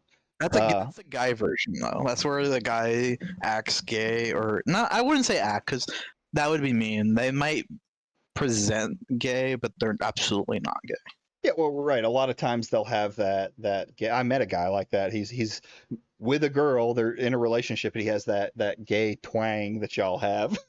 You know what I mean? Okay, I looked it up. It's typically they're straight, but they're meticulous about appearance and grooming, Gotcha. Yeah.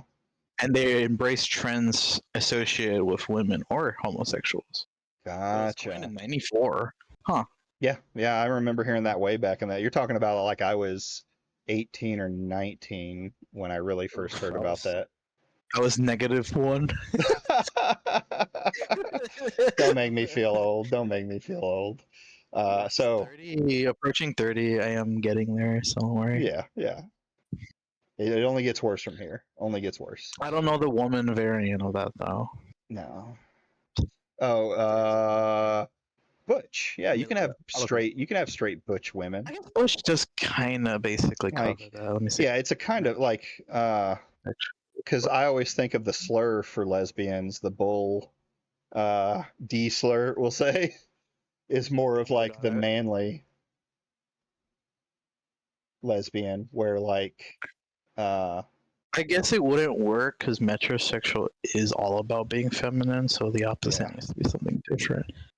like the continue on. tomboy. Tomboy would, yeah, tomboy basically covers Yeah. it, I guess. So this next section should be a goodie. Flirts and zingers. Oh boy. You do not have to be witty or good at flirting in real life to play a character. With those skills or to emulate those things through roleplay, the keys are collaboration and communication. This is something that I think is like, Normal, it's not yeah, it's normal. normal. Like I get it.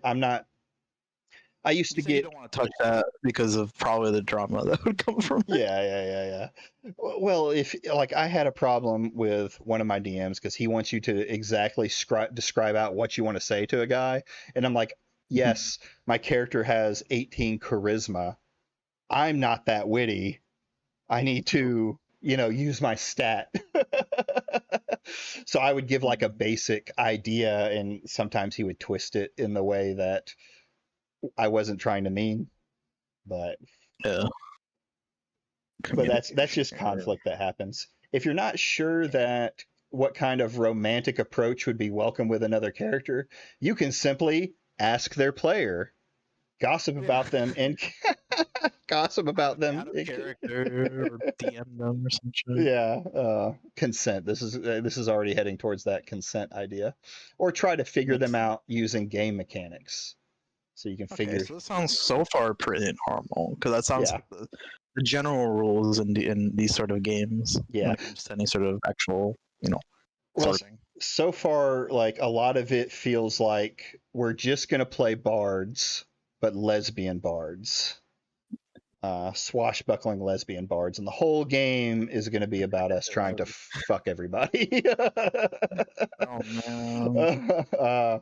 This isn't a game where players are at odds, even if characters may That's be so in conflict at times. God, this is just VR chat for me. Yeah, I mean that's kind of like the vibe, or fan fiction, like everyone gets along, and I feel like you're cucking. You're I always worry about jealousy. That's my biggest issue with these. Yeah. Whenever you introduce these, because there Mhm. might be people in that group that might like each other, and then it's like when they fake flirt, maybe. Because some people will take it. It won't mean what they'll. I like people who are very real with like their character attributes and will role play it out properly yeah. and not mean what they mean IRL. But True. some people just don't read that very well. Well, you Just get very that. weird situations, yeah. Yeah, absolutely. Well, yeah, it could cause real world drama IRL. I've seen it happen where like a girl, because I was a nerd, so there wasn't a lot of girls that sat down and played D&D with us, right? But like a buddy's Yeah, girlfriend would want to yeah. come in and play. I had a weird game, man. This chick that my buddy was dating, she was like 19 years old. We were getting into our 30s, so it was already A little young, yeah. yeah, a little young. Like I had a pretty clear, once I got past 21, I'm not dating anybody who can't drink just because my lifestyle was different. But anyway, while we were DMing, she started like in the role playing stuff. It got flirty, and then she took her shirt off, and I'm like, okay, Oh, okay, wait. This is not wait. what we need. And it's like if my friend would have been the more jealous type, and she, it could have turned into such drama over it. But I think she was just a sex toy Flirty. for him at that time. Him in a midlife crisis. He had just got a divorce. You pay. It's Oh, one of the things. You get a red sports car and you get yourself a 19-year-old chick to ride around with. oof. The same applies when you're trying to come up with a verbal barb that will sting the other character.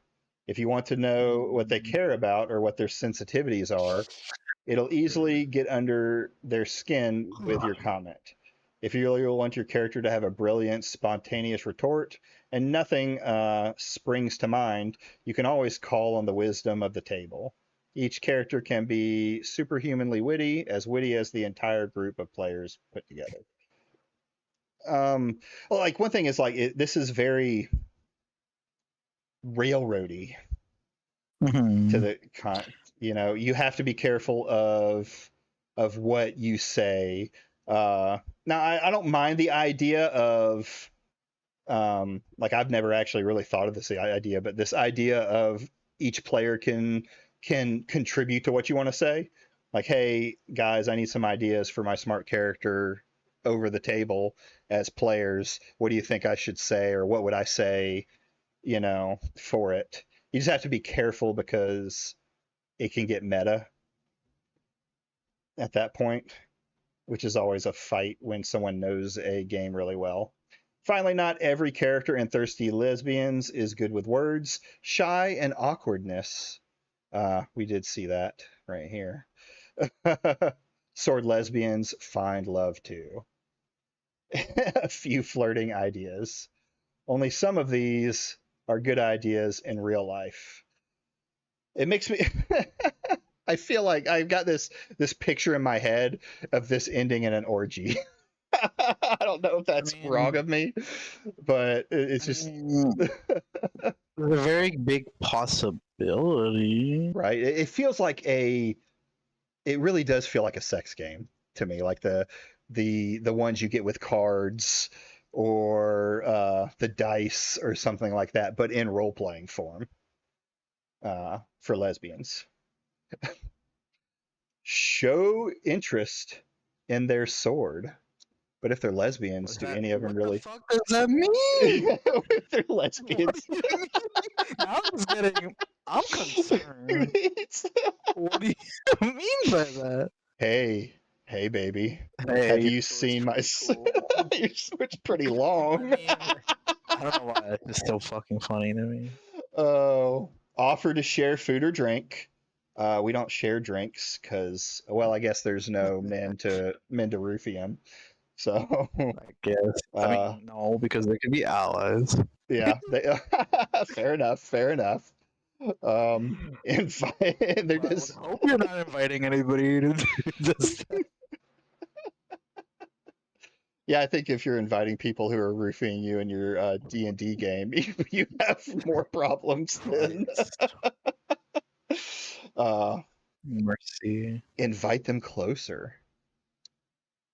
Meet their eyes, then blush and look away. Why is there never male versions of these things? Because I mean, I don't think. We already know the answer. It's more Yeah. rhetorical. But it's just We're, kind of funny to me. It's like, well, I'm deprived of a lot of content here. meet their eyes with a fiery gaze. Uh, pretend to be married to each other as part of a cover story. Okay. So I actually had a It's campaign. like projection. Yeah. It's projection. I actually had a campaign where I was a good paladin, and one of the other players, who was a guy, played an evil female like archer who was a ranger that was my wife. Wow. It was we never got into the this stuff. I never Yeah. met her eyes and blushed and looked Miserable. away. Tilt up their chin with the point Oh of your my sword. Jeez. It's so sexual.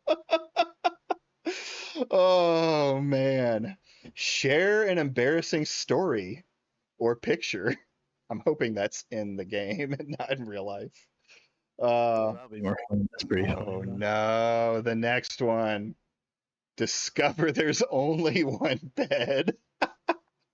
Oh, I don't now think it's just getting into like. This is getting into like this. I feel like this is almost a game to find lesbians. They're just trying to find like some straight women who are like, or at least they think they're straight, and then they're trying to like get them to actually admit it. they find their straight friends and they bring them into hey, come play this cool RPG with me. They're trying to indoctrinate it. Well, I can guarantee you that no one's that's ever gone to a hotel room and Ugh. both people discovered there was only one bed. Whoever booked the hotel room clearly knew. So that makes the idea of the straight lesbian or the straight friend coming to the lesbian party even funnier. Uh-oh, there's only one bed. Toss your hair in slow motion. Flower petals encouraged. Wipe a smudge of oil from their cheeks. Oh my god. Oh god. Mechanic lesbian. Yeah, the mechanic lesbian. I mean, it's not a bad trope. I approve. That looks like Ripley to me from like Alien. Oh yeah, very much so. Very much so. Aliens though would have been Ripley would have been 100% a girl boss if they had made the movie in this Good generation. Lord have mercy, they did. Which is really funny to me is that if they'd made it 1-to-1, they better whine that it got censored. Because remember the most funniest Mhm. lore about the creation of that movie is they CGI'd her bush out. When that one scene where Yeah, in her underwear. That's so Yeah. funny. I don't want to picture they're not- Sigourney Weaver with an afro bush. Yeah, Look, that was the 80s, so it was 100% it was. Oh yeah, absolutely. all the porn was That just. is so weird to me. Full Why did you bitches. just ask her to do that? But I- we'll I- never know. I guess. We'll never know. We'll I feel never like she'd know. answer that maybe. I don't know. The next one's even better. Nothing like staying up all night talking about your traumas. my Trauma bond your characters. Honest to God, that is so real. Because like, Yeah. I've done it where, oh God, if I'm just talking to someone that I'm comfortable with, somehow my entire backstory will come out. There's There's nothing. actually a word for that. It's called trauma dumping. Yeah, And, like, trauma you're dumping. supposed to avoid it. Yes. It's not a trauma dump. Yeah, I think you should give out your traumas in phases, right? Let's start with the weaker stuff, and as we get more connected as a person, you can find out just how crazy they are. Though I have dated some crazy women, and I wish I would have known up front just how crazy. Like stab you in your sleep crazy. Oh dear. I mean, they're the best in bed, but there's a risk. Do crimes together. I mean, this one, okay, yeah, That's fine. I play one of my favorite games is probably my favorite RPG is Shadowrun. I love playing Shadowrun, even though it's so complicated. So yeah, do crimes together. Mhm.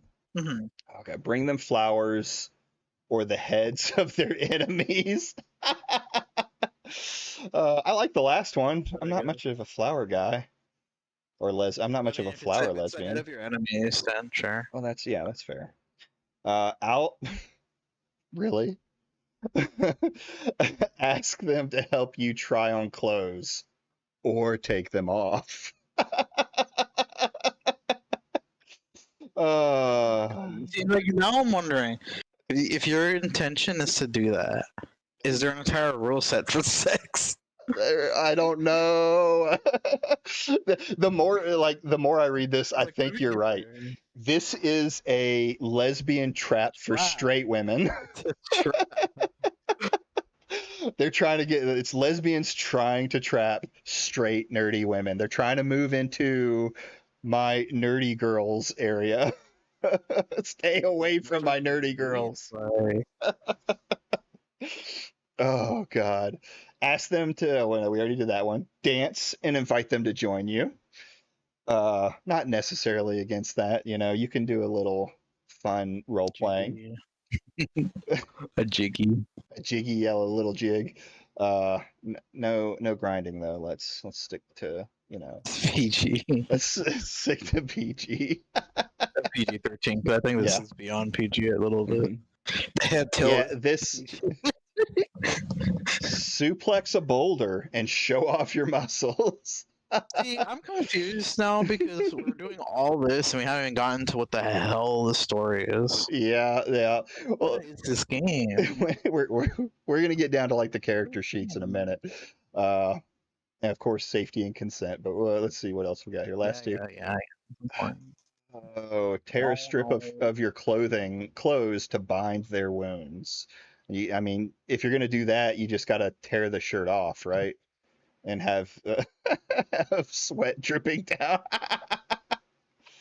Oh, that was. Highlight your scent, the sounds of your voice, the way you move. Okay. So- Okay. First of all, scent. Are Why- you smelling each other? Well, no. Here's the question: are you smelling each other in real life, or are you describing how you smell? I couldn't have. Are you like Madame Savvy where you haven't bathed in 5 days? I couldn't imagine. Her clothes. She hasn't changed her clothes in 5 days. I was appalled by that. I'm just Yeah, trying to be that's- Asmongold. It's so bad. A lot of them are. I remember reading Kirsch talked about drinking mold out of a Lovely. out of a tea. What is it called? The tea in a can. Paul, whatever. Some tea.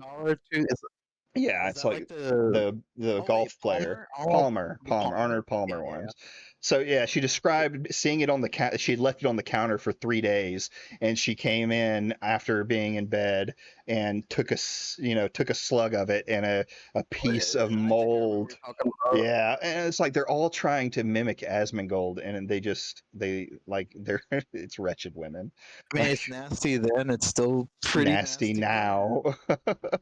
like hello, we you don't weren't. worry about your health. Yeah, people mock Asmongold. Even his fans mock him for the way he lives. It's not. I think that we have a weird circus environment.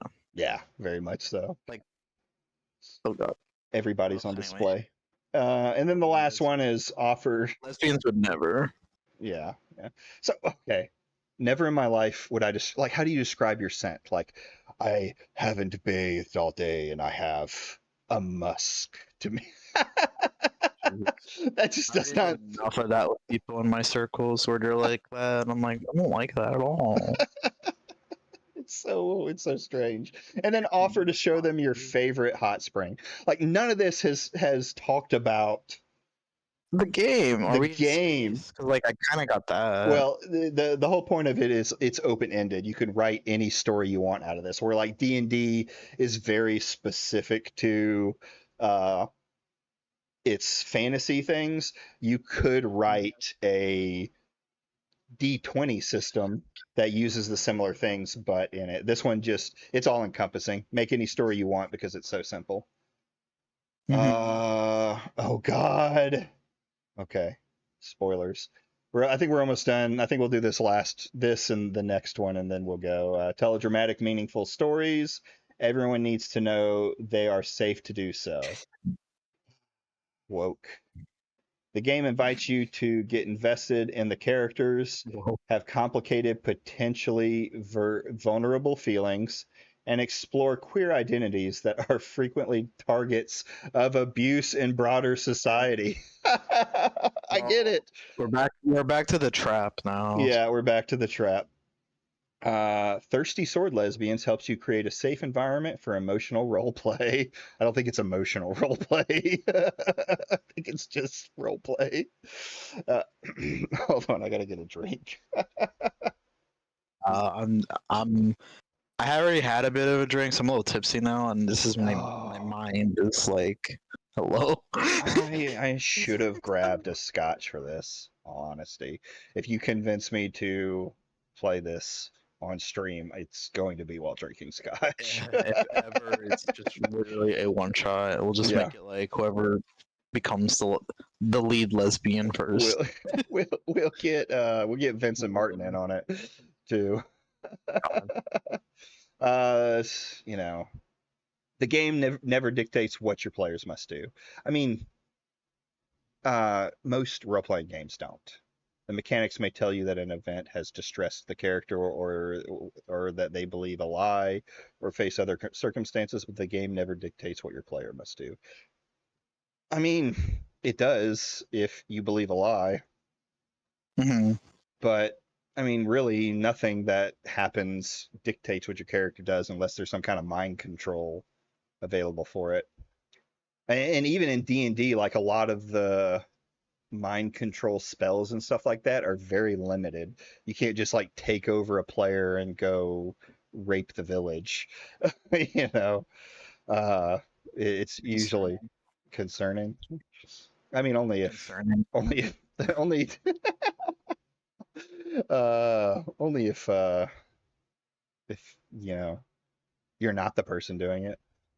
The person who's doing it may really enjoy that. That might be concerning. I would be also wondering why they got invited. 'Cause I'm like, why am I having to sit through that? Why am I? Yeah, yeah. Nothing's cringier than having to sit through a long role play of two people being incredibly sexual. It's even weirder when it's a girl and a guy, or two people of sexual likeness, and the other person's or both people's spouse is sitting there watching it happen. Oh god, not even back to cock stuff. D&D cuckoldery. Your girlfriend is flirting with the NPC that the DM is playing, and it's getting a little too real. The Mexican orc. The Mexican orc, yeah. Hello. Are we gonna come up with black, but not it's orked?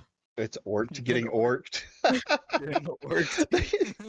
What would be the ace of spades? You tattoo an orc bunny, a green bunny. See, I don't know enough about orc lore.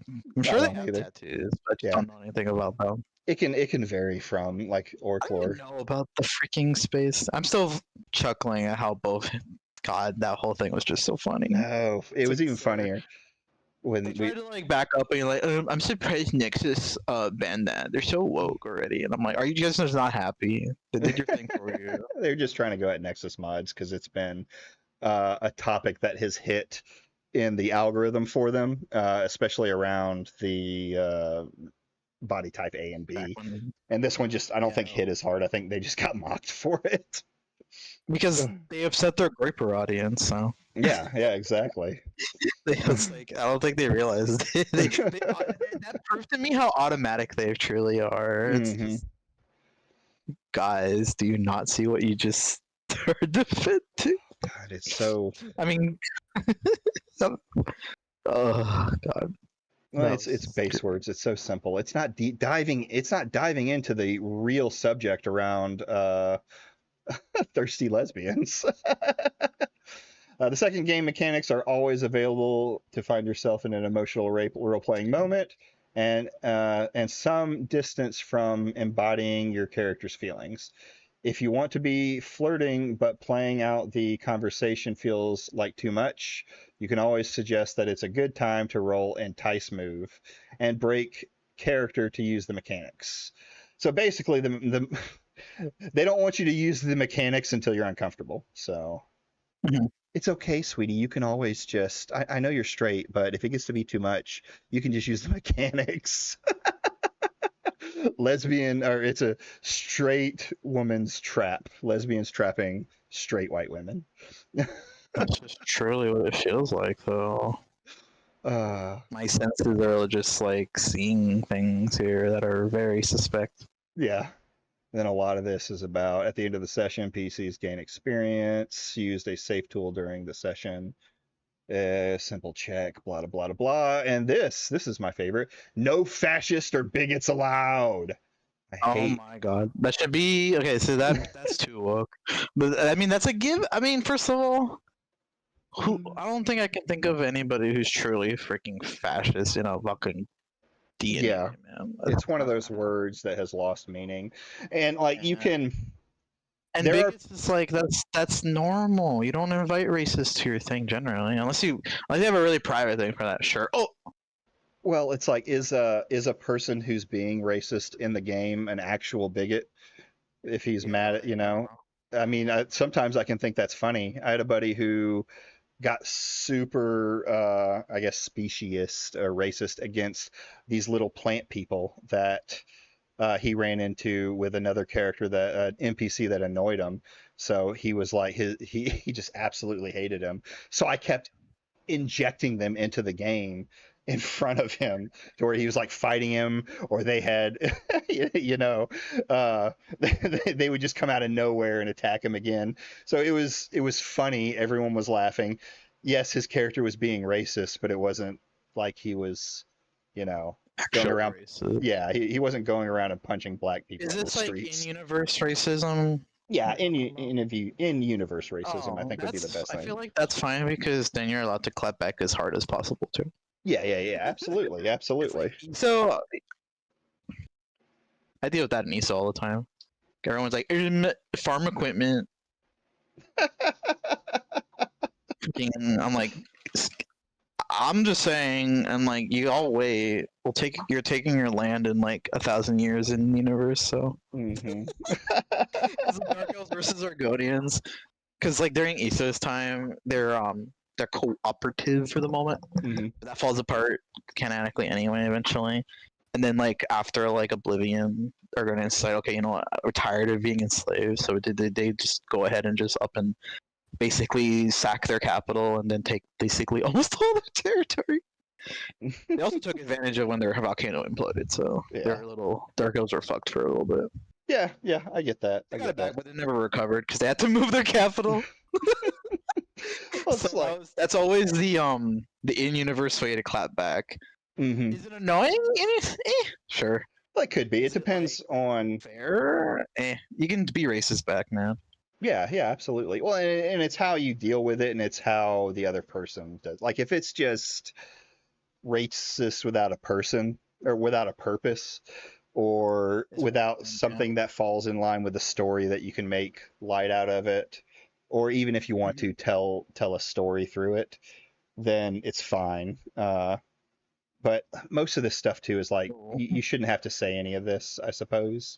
Yeah, And look, it's unspoken because it's one of those like, it's one of those generally how you behave. but you know it's not on here. What? White men, it's White men aren't allowed. not white men are just not allowed in the game. Is this the game that they mentioned that white people aren't allowed? No, it's a different one. No, yeah, I think it's a different one because they didn't really dig into this. Like this, I would have seen this all over woke media if they had gone into this, right? Yeah. I don't get why that guy went schizophrenic out of nowhere saying I hate all white people. Oh, you're talking about the Wonderful. Yeah, Wonderful. He's just like, and he's not trying to present and sell to that particular. I mean, yes, he is because he's clearly. I would say he's old guard woke. Yeah, he's definitely old guard woke, like that over the top. We have to kill all white people and straight people. But yeah, like respect people is just, you could just say respect sex workers, really. First of all, what a strange. Why did that make it in there? The no fascists or biggest allowed is the section, so it's all gonna. It's, to be fair, the whole thing's gonna be woke. Yeah. It's just funny that there's a whole woke section in here. And then it says neurodivergent people, everyone who possibly is playing. Yeah. any of these games are probably neurodivergent. Yeah, yeah. Respect fat people. Oh my god! First of all, the baseline of everybody who plays this game is fat. close to being fat. That's already happening. Yeah, yeah. There's probably a pretty Yeah, sure. not demand that anyone educate you about their marginalized. Come on, yeah. This is. I'm really curious as who wrote this. I wanna say- know. I want to sit in a room with them and ask them. I'm not judging them. I won't even judge them. I'll be like, what is the thought process to writing these rules down? At least this section, because a lot of these are things that, as human beings, we should probably be teaching each other through social interactions. Yeah, I mean Like these are normal things that everyone should be taught as they grow up. true, and I guess it is preachy, huh? it is very It's preachy preachy. to adults. It's 'Cause, very like, preachy. I don't like being told this as an adult because if to me, I was taught by this by a plethora of the stuff that helped grow me up. TV shows and things like that I think are okay to do that too, because especially children's programs should be teaching you things. That's their point. But like as an adult, and this is very much an adult game, is that like I don't know, half this stuff should be a given. Yeah. Yeah, it's exactly what it is. Like respect people. What else did we have up You here? know, go after someone's character traits to Yeah. harass them in a game. Like it's already uncomfortable. Yeah, right. I mean, that wouldn't be comfortable in a D&D game, period, right? Yeah, That's wrong. definitely a player would be booted if you have a good DM for that. And if you have a DM that does that, fucking go somewhere else. Find a new DM. And then these are safety tools. The palette. Create a palette of concepts that you want to include and concepts that you don't want in the game. Okay, so this is something I think a lot of D&D games can do. You're already setting this up with saying like, I mean, you could put it in the simplest light of like, I don't want to play a space game. I want to play a fantasy game. Okay, so that's what we're building our world around is fantasy. Do you like fantasy horror? Do you like if I add horror elements into it? No, I don't think those are fun. Let's do, high sword fantasy. But what they're talking about is like feelings things. Like I don't want to talk about, well, I don't want to talk about the patriarchy, which is probably not one that you would put on the list and be able to play in the game. But that kind of instance. The patriarchy. Describe what excites you about it. But the patriarchy is popular. And it is. Who would want to? Okay. I like the idea of getting players. Not all players want to do it, but I like the idea of getting players to write even a small blurb. I tell people if it's just a sentence or a couple of sentences telling me about your character. But why would I don't like writing like what excites me about the setting. I don't like, I might tell you that an event was fun after we played it, so I guess that could make sense. But I don't. This is something that me personally, this is what the DM should be looking for. You're trying to entertain your players with the story that you have. If they don't like the way your campaign is going, maybe you can make some adjustments so that it's more fun for everyone, for all of y'all, right? For the team per se. Sometimes that just means the one guy who's pissed off about it is going to have to be bored or pissed off until you get to a section that he likes. Check-in cards. Always check in on one another. So are we going to constantly be stopping the game because so-and-so looks uncomfortable? Pausing play for a moment can help make space for people to express their needs or simply reaffirm and have a good time. Safe space. I think this is It's a safe space on a paper. It is. It's safe space on a paper. I mean, make space. Man, every time I think I'm woke or too woke, I get reminded of how like I can't imagine a reality, even in this reality, that's actually a used thing. No, it's an X card. Okay. It's a similar thing apparently. Similar lines and veils, but it's shorthanded to use in the moment. So it's basically things like you can invoke an X card by tapping the card and making an X with your forearm. Foul. Wait, is this a foul card if someone's It's- being a bigot? Yeah, like the line, no anti-trans bigotry in the story. As long as they're clearly villainous and are not allowed to win.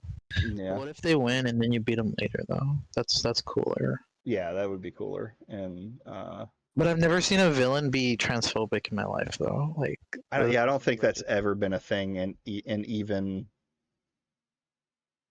I suppose it could happen. I don't know. I mean, I guess. I mean, it could, but you're talking about like how many games have there been where someone's been like where the DM has yeah, the DM is specifically writing the story to hate on trans people. Like the whole story is going to be the players killing trans people or something like that's Andy Pants Heaven. The Andy Pants Heaven, right?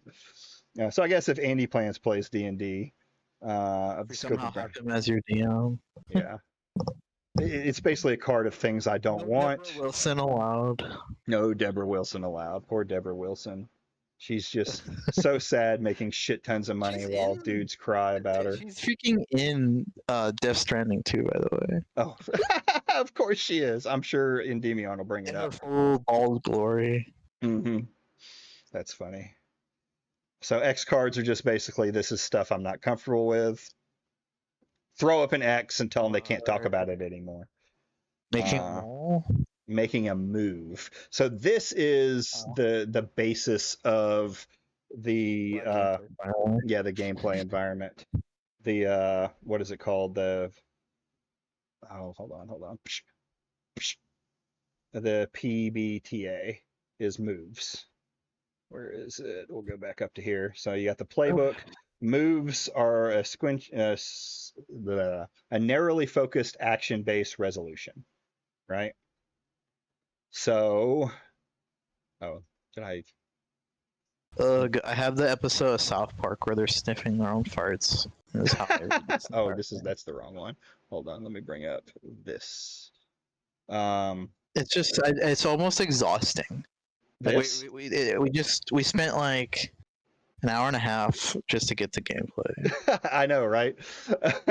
and most of it can be cut out as like, yeah, don't be mean to people. Don't be an asshole out of character. Like in character is a whole different universe, but out of character, at least be nice to each other. Or I mean, out of character, be nice to each other. Yeah, out of character, be nice to each other. Even in character, like don't be a complete. Don't ruin everyone else's game. Too real. Yeah. Like, it's like the whole transphobic thing. There has to be some really fucked up DM somewhere, I guess, that did that, where it was unnecessary to bring it up because it's such a topic that doesn't need it. Yeah. Well, I mean, you can go on Reddit, and how many of them are true? Because you never know on those Reddit pages where people tell stories how much is true. But there's tons of stories of bad DMs doing things, and some of them are like the DM kept pushing for my character to be raped by this NPC, or just. It's creepy though. It is. Right. I would tell that story, but for me, I'd be like, all right, this game's over. See you later. So this is their. That would have to be talked about in private between the DM and the person. Oh yeah, 100%. Absolutely. If that got brought up on me, I don't know where. Oof. I couldn't stay quiet if I was sitting across the table listening to it happen. Right? I'd be like, hey, I think we're going a bit too far here.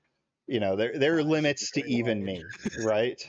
And you can have, like, I've had funny stories, of course, of like, well, I haven't had a lot, and none of my players have played bards. People have had sex with barmaids and left, and then I bring it up later in the story that they had a baby, and the baby is after them, Oh. or the woman is after I them. mean, that's more funny. Yeah, it is. It is. You can make it funny. They're after for your child support gold. That's right. So basically, these are like daring, grace. These are skills.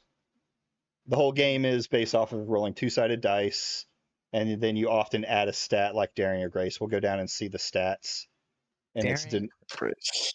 yeah, yeah. They don't use traditional. I looked. They don't use traditional like strength, charisma system. It's a very weird stats. So it's like a plus 10. Upbeat is a 10 or more, basically a success. Mixed beat, 7 and 9, is a partial success. And downbeat in 6 or less is a failure, a miss, is what they say. So you can have, modifiers that make it easier to get that 10 plus. Here's the stats. So we have daring, skill at arms, and forcefulness, both in terms of muscle and personality. Elegance, poise, and agility. Emotional awareness and expression, art. Wit is cleverness and knowledge. And then spirit is metaphysical power and integrity. So strange stats, but I guess to each his own. Forward and ongoing. Some game effects grant +1 forward to a character. This means that the character adds 1 to your next dice roll. Similarly, +1 ongoing grants a +1 bonus. Okay, it's just like an extra bonus you can get. That's interesting. Yeah. Oh. This, I don't want to be mean, but this, to me, seems like really cheaply done art. More than a style. I don't know what it's supposed to be. Yeah, I guess it's a symbiote, mimic, lesbian. Conditions, the physical Terminator 3. Terminator 3. I don't know. Conditions are pretty much what conditions are. Conditions are difficult emotional states that have both narrative and mechanical effects. When a character has a condition, they take a penalty associated with the move. Angry, you might seethe or lash out. Now, Okay. I'm going to say this game came out in 2021. So the language in it is very consistent with 2021. Yeah, though I still see that word from time to time. Yeah, it still comes up. I mean, it's an internet word that's always out there, but yeah, definitely when it first started coming into use. Lash out, are you angry at yourself or someone else? Then you get a -2 penalty to figure it out. Figure out a person. Weird. Frightened, you might freeze, -2. Guilty, you might ruminate on your guilt and seek reassurance. Hopeless, so depression. Interest and despair out loud. You give up on a goal or interest or despair out loud. Do you feel you're facing impossible? These are basically just like, most of them are just some kind of form of mental illness, right? Or feelings that people feel all the time, but they're pushing it out into the open of the story. Are we Persona? Are we Persona? I've actually never played any of the Persona games. They're all they're just parasocial simulator. I mean, that's fair. You have to constantly like socialize people, and you have to game it if you want like to go a certain way. Nice. So that's where everybody learned to love bomb. and Jeez. And then insecure. Clearing conditions. Several moves allow you to clear conditions. This means you unmark the condition and end its effects. For example, you offer someone emotional support. They're highlighting emotional support a lot in this game. They may choose to clear a condition. This happens when they pick the option. NPCs may also be distressed that they have conditions of their own, which you can clearly use moves like emotional support. Some mechanics may instruct you to take the condition that can only be cleared by taking an associated destructive action.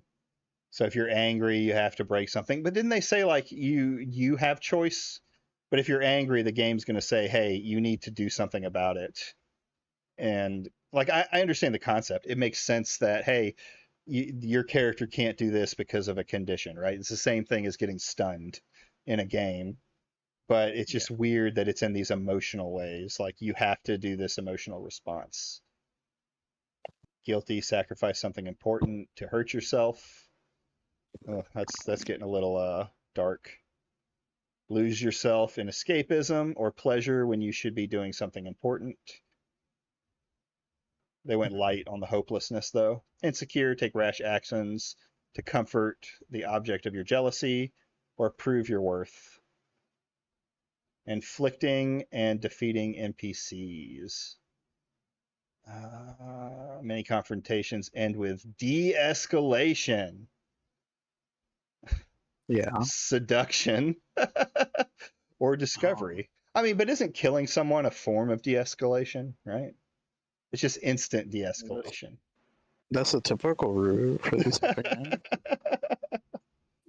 Defeat them and take them out. It's a trap. You gotta egg them. Well, I have a feeling that this seduction one is what gets used the most in these circles. You know what I mean? Jeez. And we have formidable NPCs. GM moves upon taking a condition, being defeated. Being defeated partially deprives the character of their agency, at least for the rest of the scene. For NPCs, the person who took them out gets to propose how this happens. Okay. It's like telling your players, hey, how do you want to kill the guy that you just killed? Describe to me your move so you can sound cool. You know, give me your cool points move. The whoosh. The whoosh, yeah. An opposing duelist might surrender, be knocked out, or even killed. The pompous aristocrat might be unable to continue arguing because they faint, are booed out of the room, or succumb to poison the trickster slipped into their drink. Okay, basic stuff. But it's all like, there's not a lot of mechanics to these that I see so far. Strings, influence. Oh, okay, this is like a main mechanic that's unique to this game. Strings represent emotional influence over another person. That's a little weird. This could be affection of a friend or a lover, or it could be blackmail material. Think heartstrings. Yeah, that's weird. When you gain a string on someone, make note of it on your playbook. You might also find it helpful to use colored tokens of different types of coins. Okay, I don't care about who uses the coins. At the end of the session, record your strings by writing them down or taking a photo of the tokens. The basic move, influence with a string, describes how you can spend string influences, so we'll go find that out later. Or ill or several basic moves in the playbook. Moves become stronger if you spend a string. So basically, strings give you stronger abilities or allow you to influence somebody. We'll see how deep that goes in a second. This influence comes in form. Okay. Oh, I shouldn't have skipped it. This is a good lesbian trap. This influence comes in the form of tempting them to your desired course of action, helping or hindering their roles, or gaining insight about them. Hey, sweetie, you're gonna walk over here. Oh my god. This truly is like, if you want to look at it, it's like Gigolo slap. Yeah. If you look under it, it might actually be the nefarious try to find who's the lesbian in your friend circle. Right. Because it's like, we're so funny and silly, we're all girls playing this game. There's nobody's actually a lesbian, but then oh, we are. Well, it could also like it's that concept. Like someone could bring this game and use like the influence mechanic to be like, oh no, we're just joking around. It's part of the game. Unless, unless. You're telling my character to start rubbing your back and take off my shirt. I don't really want my character to do that. Well, sorry, I have the influence, and it's just a game, sweetie. This game is so weird. Yeah, it is. NPCs don't earn Experience. string advances. Experience I and don't even advance. remember all these rules. It's too complicated. This one's actually from being like a guy who's read a lot of different types. This is a fairly simple one. The problem is a lot of this is like the strings is an actual mechanic, but all this shit up here is not mechanics. Well, except for like conditions, but most of it is like tell your story kind of deal. Like this is how you should play Social your stuff. character. Yeah. That's why I brought up the persona thing, because emotions and how like these other NPCs handle things are Yeah. part of that. That's what makes it more gamey. Like that's a very much a game mechanic. Yeah. Yeah. Agreed. I don't really care about advancement and how they level up. I don't care what happens when they switch player books. That's just living happily ever after. When you choose live happily ever after as an advance, the character is retired from play. Okay, simple. You could just it's just a weird way to say, hey, I'm done with this character, or I'm done playing this campaign. All right, here's their basic moves. Reading moves. Each move has a name and a trigger. That's kind of the basis of how they works. And then you have to get, and then that's the stats they mentioned above. Each move describes the following additional notes. So there's a move reference. What is this? Why is that person sad? And that one angry. Because they're playing this game. Because they're playing this game and they didn't know what they were getting into. Another lesbian, a friend across the table is taking their shirt off. It's gotten too Wonderful. real. When you seek to, okay, fight is a move. Seeking to incapacitate someone, roll daring or grace. Okay, that's like strength or dexterity, if you want to put it that way. Choose three of your opponent. Choose three, and your opponent. Okay, so a 10 plus, you choose three, and your opponent chooses one to apply to you. A 7 and 9, choose two, and your opponent chooses one to apply to you. This is a common thing where, like, yeah, you get to choose three actions, but the DM gets to choose an action in response. It's never like someone always gets hurt. So you have to. Is it just these four?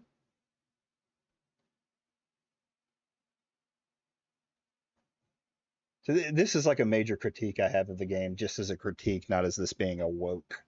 You probably know, 'cause Yeah. I've only ever been in like one real D&D game, so I'm still Yeah. kind of now. Well, like D&D games are generally very open. Like the character can do anything they want, kind of thing. Oh, yeah. Now, like when it comes to fighting, That's the coolness about it, there's consequences and things like that, but that can still be very open-ended in some cases, right? You could go just straight by the numbers, but I've always liked the idea of things happening because of the actions, like someone may get pushed back, or there's ways to play around it. But this one, you do these, and then you have to pick these. Flirt with or provoke your opponent and gain a string on them. Ugh. So even if you get a moderate success, you can gain a string on them. Through violence or cutting words, inflict a condition.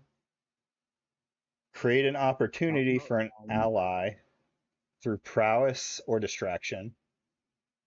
Take an object from your opponent or seize superior position. Like, most of this doesn't mean anything. This is all stuff that, from what I understand, the GM has to work around. He has to say, like, this is how this is happening. So it's just on the fly making up these very specific choices. None of it is about the combat itself, right? Except for like seizing the position or taking a weapon from your opponent. You may not pick the same option more than once for a single fight move. Okay, that's fine. and you can't take 3 strings on a person. Yeah, got it. Mhm. But it's like that's so it feels so limiting. There they are, lesbians going at it. Uh, little bra showing there. But it's like how extended would a fight be? How do you decide the fight ends and they win? Too many conditions? No, I'm not sure. Mm, fighting always has a cost. But you're all capable and skilled. I hate that. You're all capable and skilled. It's like you're all capable and skilled at everything. So, Should be.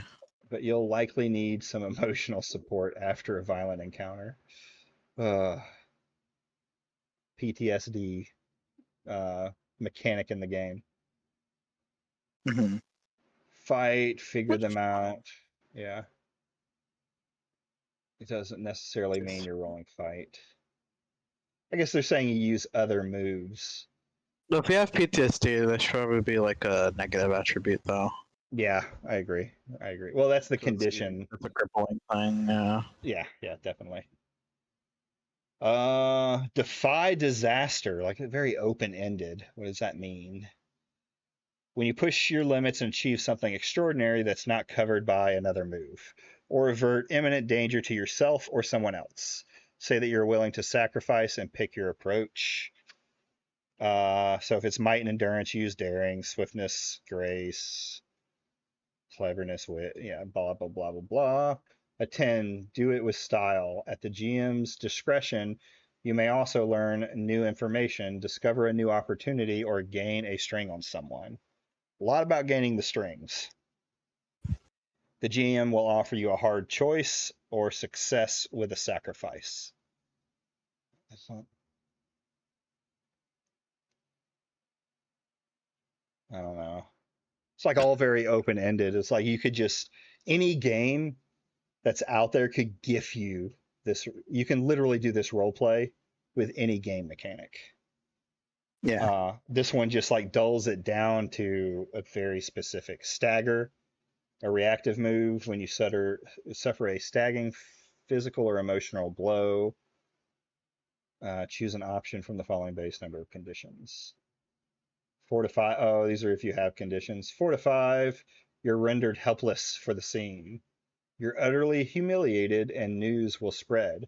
This could be a consequence of setbacks in the confrontation, or might be caused by someone you confess in the heat of the moment.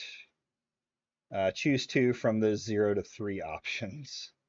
You lash out at someone whose regard to you provoke them to do something flourish, harmful, or take a string on them. You hesitate or stumble, and the opposite gains an opportunity. You grin and bear the blow. Mark 2 conditions. It feels so like uh, railroady. Railroady is what it seems like. Yeah. Out of the worry that they'll cause problems Yeah, yeah. mainly, which I don't know. Well, that's why you have the Manners X. are a thing. That's why you have the X card. So you can hold up your hands and say stop. Fucking X word. Yeah. Heartstrings move. Entice. Here we go. This is going to be the good stuff. You appeal someone's Oh, physical or emotional sensibilities. Gain a string on them. wonderful. They choose one. I guess they choose one of these. Gain a string on them. So this is just straight getting strings on people. Get flustered and awkward. Promise something they think you want. Give in to desire.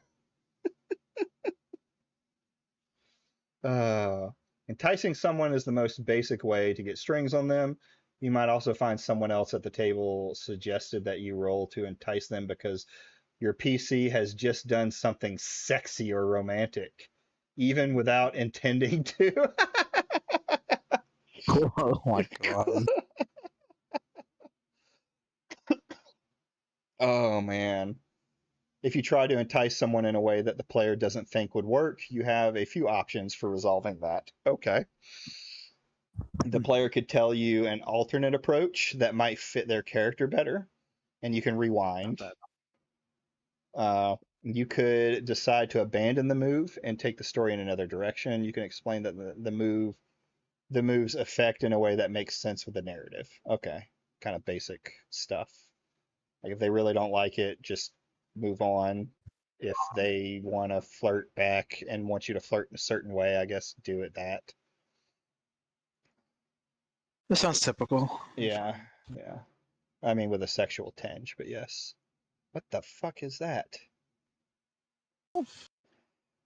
Why is this archetype used so heavily lately? Like this is muscle mommy, sure, but like I wouldn't this call her muscle mommy. you don't think call so? her short stack chubby. Muscle mommy's to the right. Yeah, that's what I meant. This is muscle mommy Oh, okay. to the right, but Because this that's, I guess, I'm gonna pretend that's the bottom. If Yeah. we're gonna talk about bottoms, that's probably the bottom in this situation. I guess that's fair. It's just they use this character a lot and it gets made fun of a lot. Like, which is silly to me, because like, I don't know. There's Yeah. like white guys versions of that too. True, absolutely true. Yeah. The meme of White guy version, you know, Grum's Grum's legs.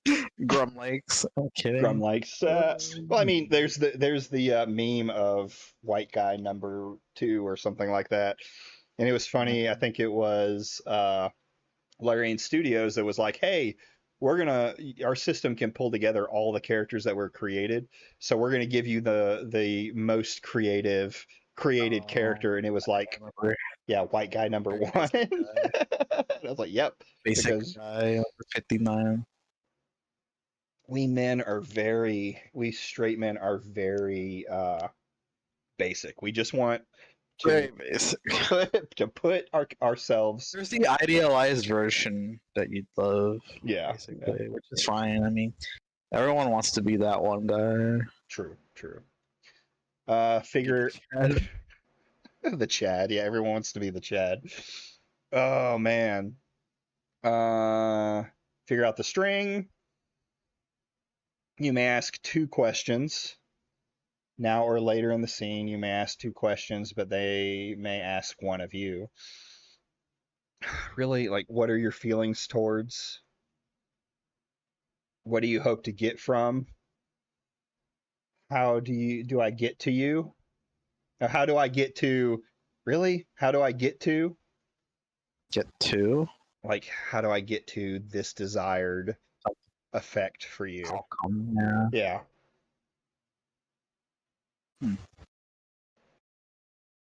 Big thing.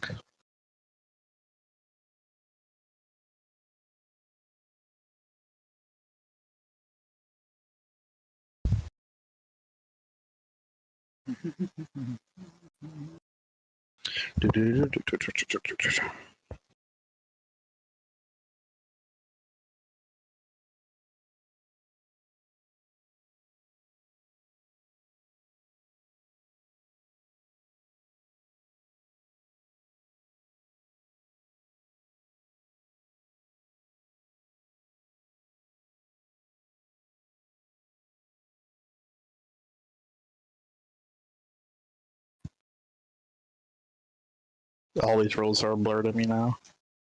Can you mute yourself? Or are you just quiet? Oh, yeah, I did. I muted myself because I'm old and a gamer. So let's go back up here. I was saying, how would you feel if? Did you hear that one? No. This No. is always like a super sexually tinged question. Like, I don't know very many It's male version then. Yeah. What is it? Like, how do you feel if we hold hands? How do you feel if I give you a Oh. kiss? How do you feel if I come over for the night? It's needy. It feels really needy. Like you shouldn't be asking this question most of the time of anybody. Yeah, it does like give the vibe that the players are really, really lonely. Yeah. I mean, I get it. People want that really bad. Like I get the loneliness epidemic.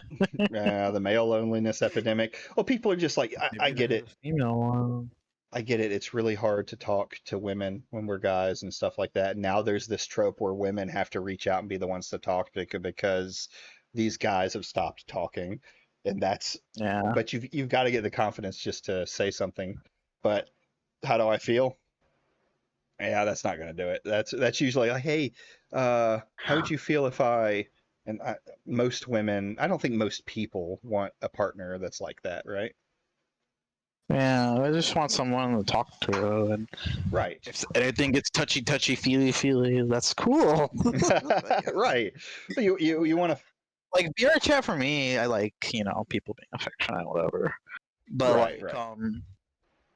it's much better when you like actually like the person, obviously. Well, yeah, and that's how So, you should start any interaction with meeting new people is, uh, talking about something. Talk about something that's around you that y'all both they seem to like, yeah, like Uh, people like to gratify or like the gratification of like the act, but it's just I don't know the value of I mean, it is a little more deeper because like it is a topic, but it's like companionship, and that is pretty important, and it's one of the most greatest things too. right, Good exactly. feeling. It is a good It's thing. like a drug almost, Right, yeah, but absolutely. most people just don't know how to get there, and it is hard to get there. Well, So I think it's become corporatized with like, uh, yeah, what's it people called? love to sell it to you. Well, the rise of dating apps and then dating apps turning into just straight sex apps I is, looked up freaking Tinder. I didn't realize you had to pay like $20 a month to use it properly. yeah, yeah. Well, see, a lot of those have been that way. I remember using I am I just Cupid never. to meet women. Yeah. But they're like I wouldn't pay for the service, so technically I could only give like a couple of messages. And what Yeah. people would do on there is they would just give you their phone number. And we Wow. would skip the whole process. So I met One thing several I women had that was way. Grinder, which I mean, everyone knows that one. Yeah. That's That not the best dating app, but no, that there's so many people there. But it's mainly a lot of married men. Which I'm just like, okay, whatever. uh But I've heard that that's, too. but Well, it's like it's hard. it's Tinder is just a hookup app. That's all there is to it. Yeah. They're like some people do get the emotional At relationship in least there, but most people superficial just want to version fuck. of it, So but it's the same thing. So yeah. I was looking through these and these bottom two, okay, that's like game mechanics. Add one to the roll against them. Add or subtract one from any roll they make after rolling. Okay, pretty basic. Hmm. Let's look at these top two. Offer them an XP to do something. Hmm. Don't spend the string if they refuse the temptation. Yeah. Then this one, find out what it will take to get them to do what you want. For an NPC, spending the string means they may simply agree. For an NPC, they may agree, but like that's a weird way to word things, right? Yeah. Lesbian trap. Lesbian trap. Lesbian trap. Then we got influence and figure it out and all those stuff. Smitten. Smitten is just being in rapture Yeah. rapture. Yeah, enraptured with Yeah, someone. that's Be just another word for that. when you become, it's another condition. It looks like of some kind. I guess it could also be like a lesbian dating game too. Maybe. That was the only reason why I could imagine that requires this many rules. Yeah. Well, it's a lot of rules specifically in how to properly role play, and it just I don't know. So if you become smitten with someone, always your choice, of course, have to have consent. Say why. Give them a string on you. So you just straight give somebody a string. Uh, Yeah. and then it's like, Beast, what have you done? What have you done that you are sure they view as inappropriate? This is different things, I guess. Jesus. They're flirting mechanics. It's all flirting Very much. mechanics. This is, I mean, this is well, okay. There it is. This is just a sex game for lesbians.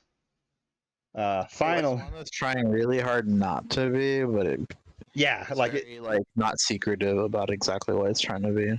well, yeah, it'll be like, hey, here's the mechanics for other things, but then it'll say, uh, get them to do what you want. I don't see a lot of lesbians walking away from this gaming table with their clothes on. Recovery moves, emotional support, call on a toxic power. This is something that I saw. So we're going to get into toxic in a minute, but a lot of the bad is toxic corporations. Toxic. You marking condition, it gains a string on you. When you parlay with a toxic power, these are kind of always the bad guys. You roll spirit, and you can get marked of a constant, or it gains a string on you. I don't know why you would do this, or it takes something from you. This is BDSM. Like a special move. I call on a toxic power to make me depressed or take something from me. Including Sailor Moon, but it's like toxic masculinity. I summon you. Yeah, exactly. Or like, hey, come take something physically from me. Don't help anybody. They just make everyone look cringe. Yeah, this is. Oh my god. Oh my god, this is such an image. It's the toxic rich guy forcing that's an outfit, man. Yeah, that is I gotta dig. Like that jacket belongs to what's his face from Spider-Man? Kingpin. Yeah, like, that is straight up a Kingpin. But I mean, I would. That's motherfucker has a big. I'd wear that around. Yeah, I would play this character. I'll be the toxic power. I'm just gonna pretend he's like, you can't be lesbian. You can't. You have to be straight. You can't be lesbian. You're not allowed to be. This whole section just screams like the I like to be punished session of it. And then end of session, any PC can confess their love, you gain experience. Any PC struck a blow against oppression or de-escalated a violent situation. In these type of games, if you can somehow manage not to get violent, that's an achievement. Sure. That is, true, absolutely. Any PC. I don't know. There's always somebody that's like that. Yeah. The paladin. It's always the paladin. AP stepping in danger, sure. What's panache again? Panache? I don't know. Nash. Panache. Panache. Is this like a Gen Z? Flamboyant manner. Oh, or stylish. Stylish, yeah. So. I look up Panache, and it's a bra company. Lingerie company. Oh my god! Of course, that's what came up. Are you trying to tell me that you're not just gay, but that you identify as a woman? So that's all I get is there's something from 2024 called Le Panache. Le Panache. It's French. It's French. Le Panache, and then there's like a drink called Panache, and then bras. Okay. Okay. Not so. This is evoking very feminine behavior. More blushing. Getting him dressed. So this is Martin basically leveling up characters. I really don't care that much about this. Choose a playbook. So these are the playbooks, right? I don't care about like agendas, I guess. This is the class. Yeah. This would be like your fighter, your There you go, Grizzle. You could be the beast. Oh my god. The beast follows their truth and their passions, which puts them in conflict with civilization and civilized norms. Unless they give up what makes them special and powerful, they cannot make themselves acceptable to the civilized society. That's very woke. Then their central a word for this. This is the hipster class. Yeah. The central conflict is living their truth versus fitting in with a dominant social order. A bitten. Example We had worse archetypes. for these. Is the most funniest thing. This Yeah. is literally just a renegade. Yeah, There's nothing wrong with just saying you're a renegade. right. It's that. I mean, it's churching it up or lesbianing it Yeah. up. I would guess would be the. I don't even know. This could be like said about any freaking overly maybe True. PC game. Okay. And then you've Aesthetics. got aesthetics. Circle or invent one. A wild demeanor, hungry demeanor, piercing demeanor. They found Torn sword. clothes. I like the Prac- found sword thing. Like you just picked up a sword and it's yours Yeah, now. I like that. It's your sword now. That's cool. I mean, it's like picking up sticks in real life. If you see a sword, you should just pick it up. Swords with teeth. And then here's the pluses to their stats. They're feral. You may walk in civilized circles, but sooner or later, your feral truth will come forth. Meow. Yeah. Oh, yeah, you transform, so it's a werewolf character too. Your feral score Okay. starts at 1. If it hits 4, you cannot hold back the beast any longer, and you transform. The beast will not be contained. The beast will not be contained. My lesbian beast will not be contained. If your feral drops to 0, you lose access to all your beast playbook moves until you increase it again. I mean, that's a cool mechanic. You have to balance your feral. Okay. Mhm. On the plus side, you're fitting in, you blend in, you've assimilated. You've assimilated. Increase feral when. Lose. Yeah. When you express yourself in a shocking way through your appearance. When you display intense emotions that society wants to conceal. Damn toxic Oh my society. Damn, it's just like the guards. The guards.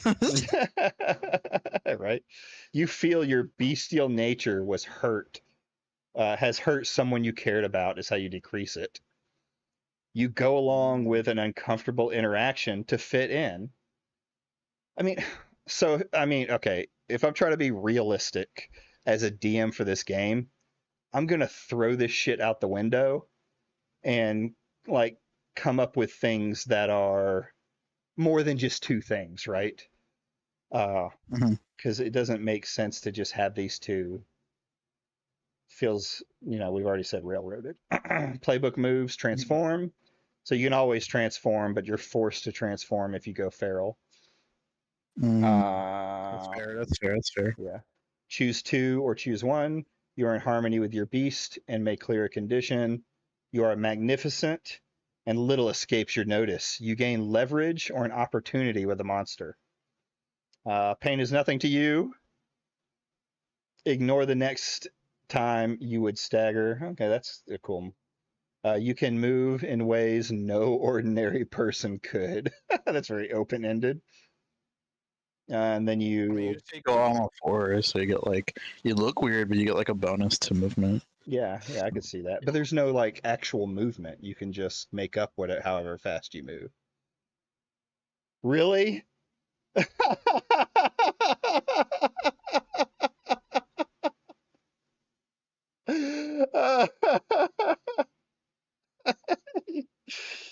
Oh, big D-slur energy.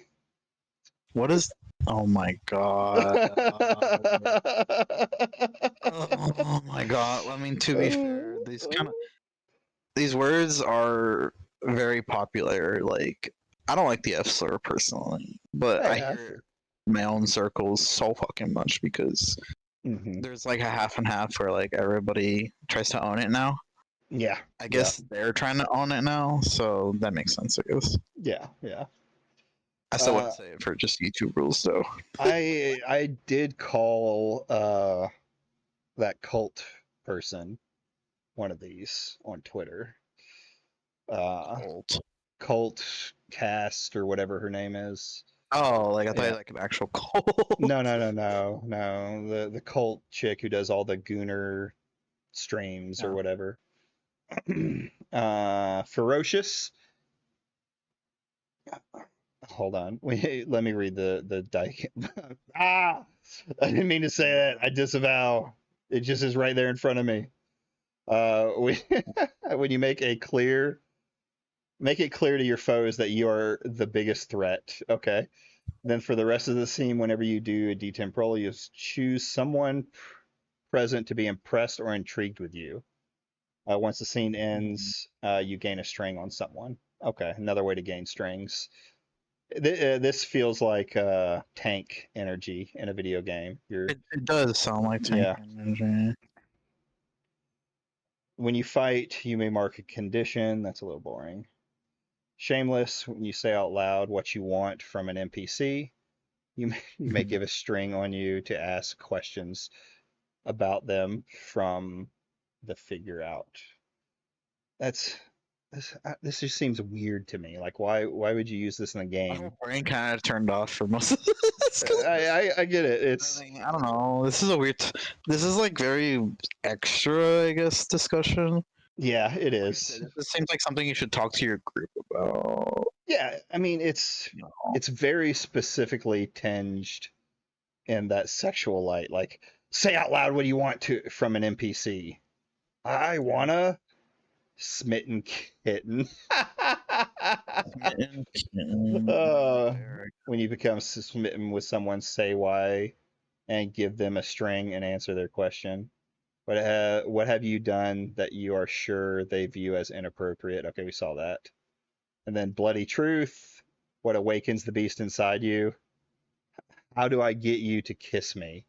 So the whole premise of this game seems to be trying to get characters to kiss. Lesbians to Lesbians have lesbian to events. yeah. Lesbian events. There we go. So We'll call it lesbian events. So you have the chosen. The chosen playbook revolves around special Lesbian. chosen lesbian relationships across strata and crushing expectations of fate, family, and the adoring public. Their center conflict is inner truth versus crushing social expectations. God, it's so woke.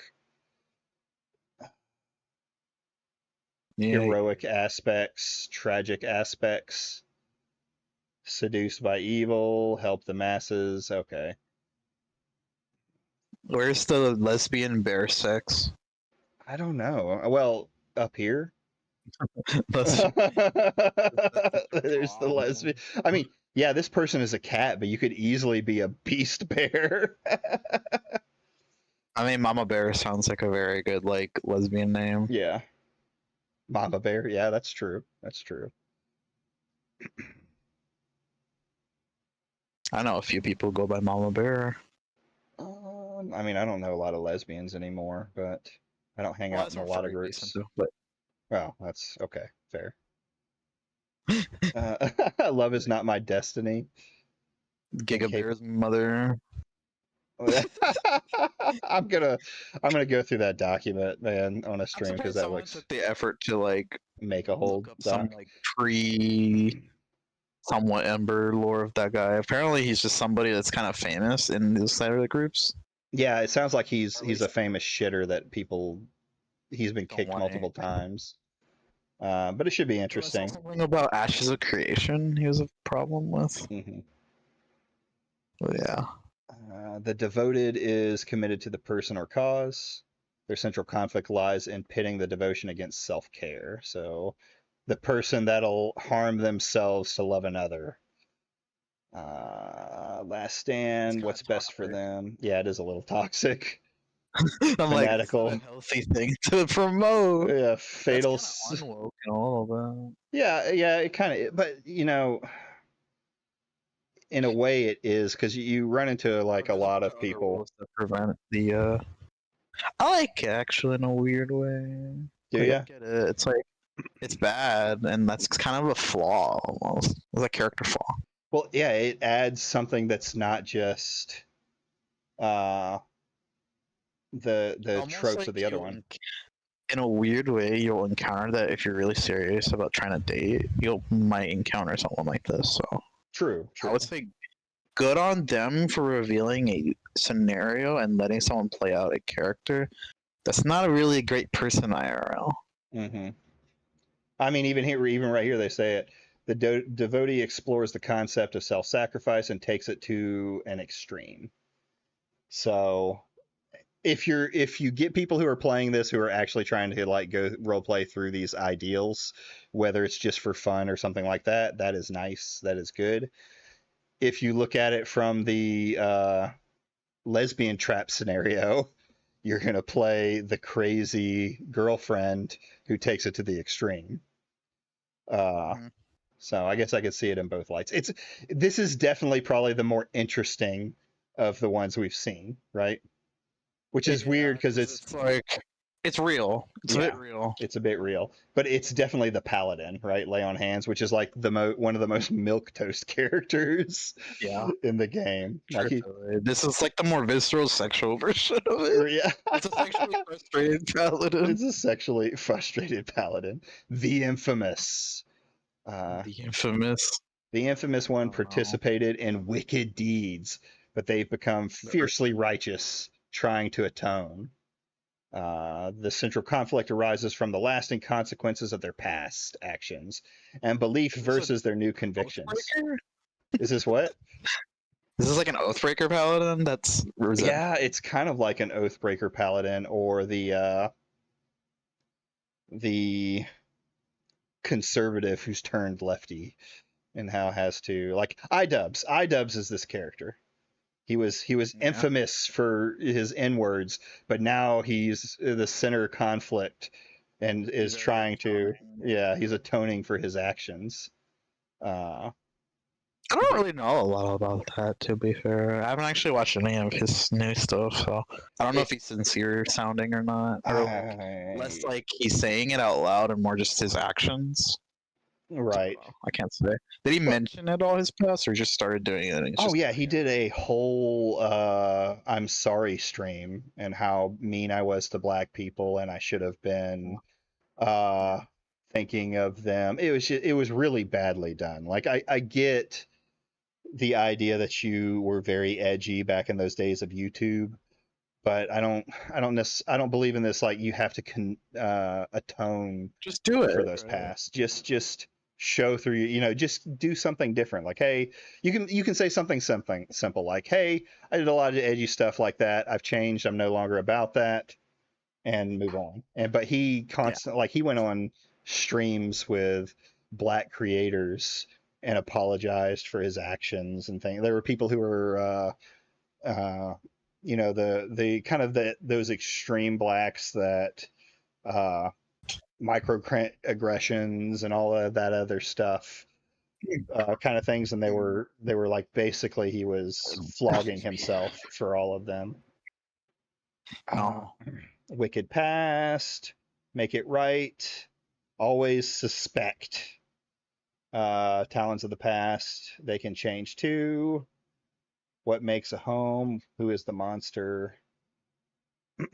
Despite the reputation, the infamous is often the character that is most committed to doing the right thing. So yeah, atoning for your actions.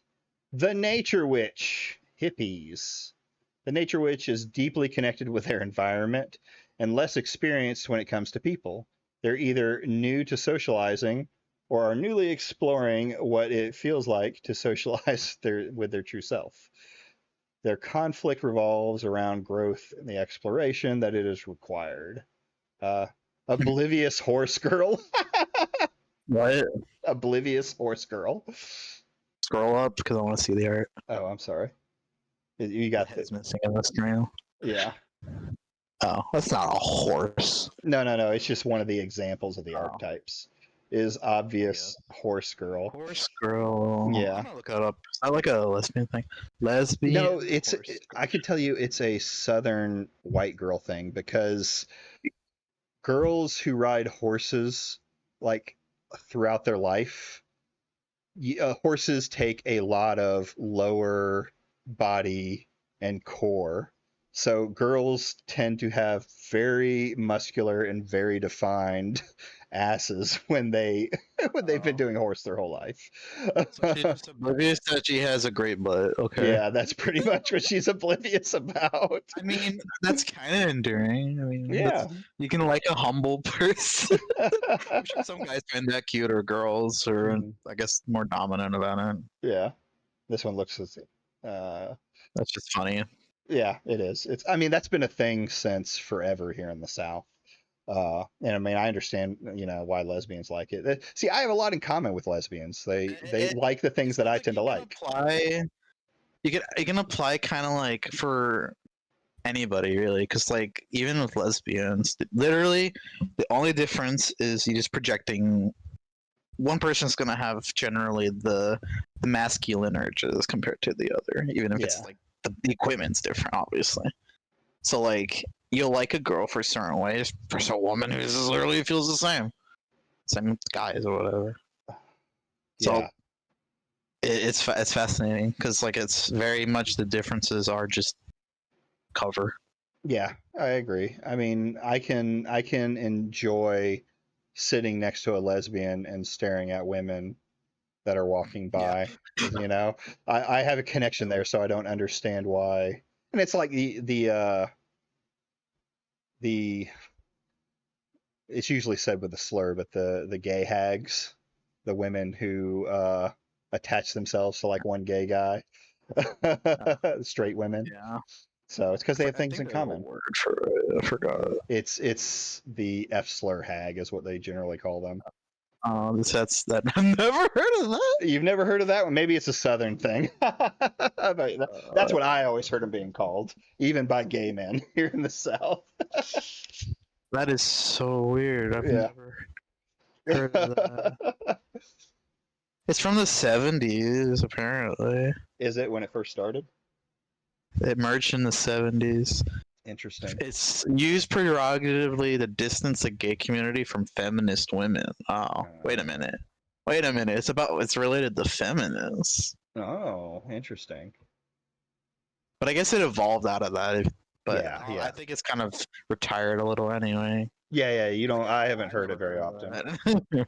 It was definitely something more common in my like 20s hearing about it. When I was in middle school, but you're an adult probably. Yeah, exactly. So I'm focusing on one of these powers. So this is kind of like the druid character, but they also have I ship it.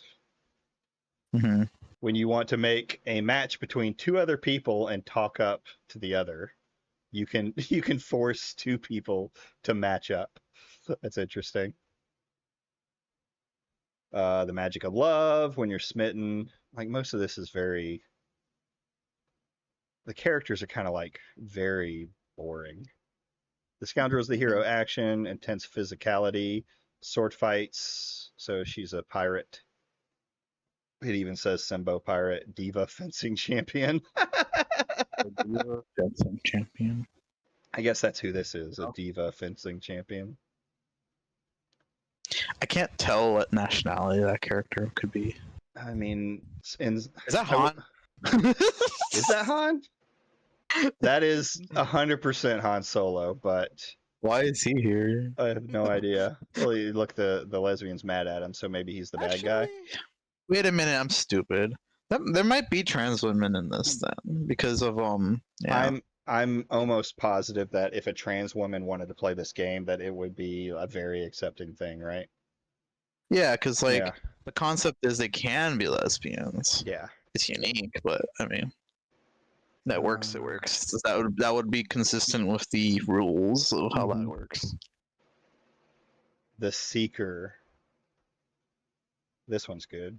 The Seeker comes from a toxic society and has found a new community in which to belong and grow. Their central conflict pits tradition and upbringing against justice and developing their personal values. An immigrant from heteronormia. See, now we're back to thinking that it's a an outing thing. Yeah. An immigrant. Well, are you saying that because? Are you telling me when you discover that you're not straight, Holy, you're an immigrant now? Yeah, you're an immigrant that's getting away from your heteronormity. That is, man. We're now like in a different. We're like beyond woke. We're on like a new level of it. Well, like it could be This cult like. I've never heard of. Yeah, I mean this puts We've never heard of. this puts it like this puts Dustborn in the like I would consider Dustborn not nearly as woke. They need to step up their game. Yeah.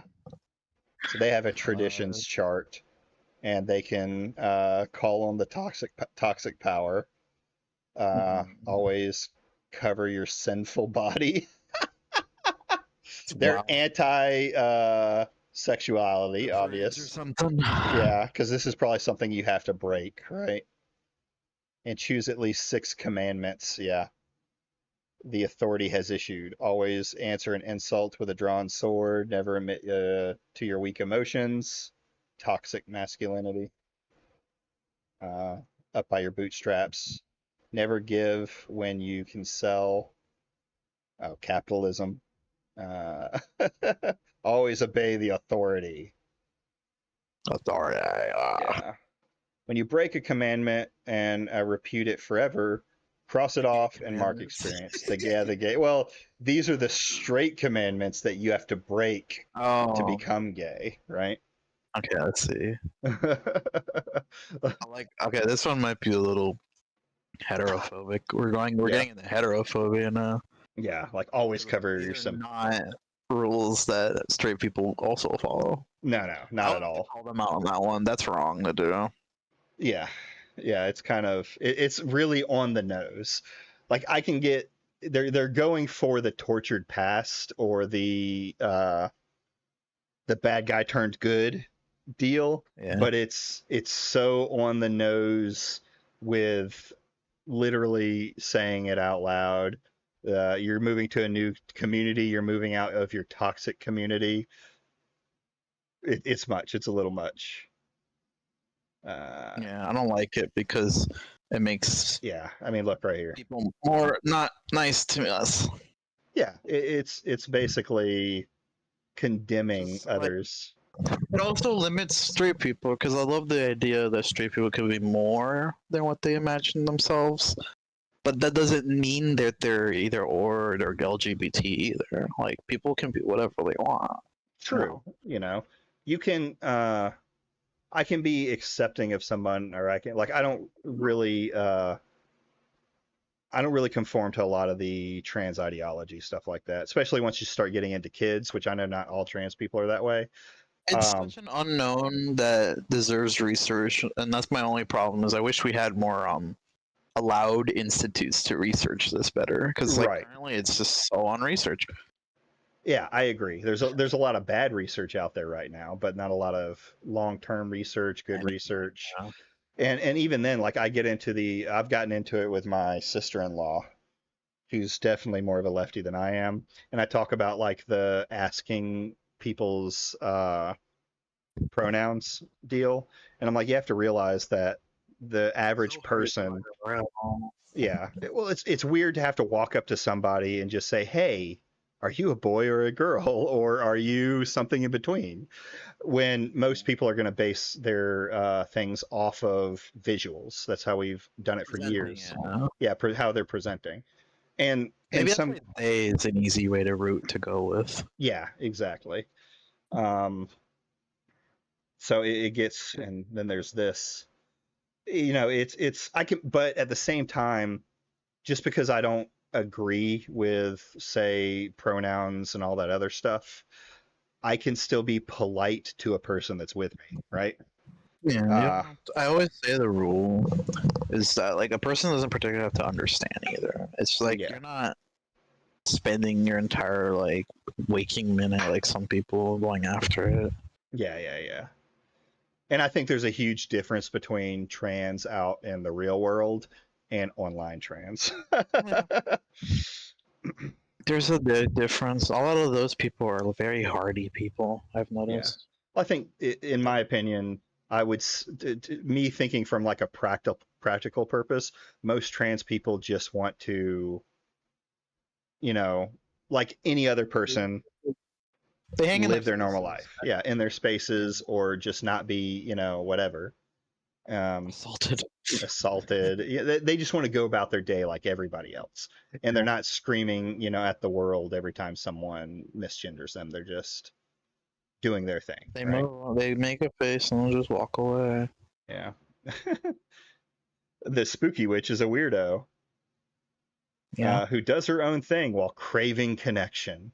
We found that many monsters are quite friendly if you give them a chance, but befriending them brands you a monster as well.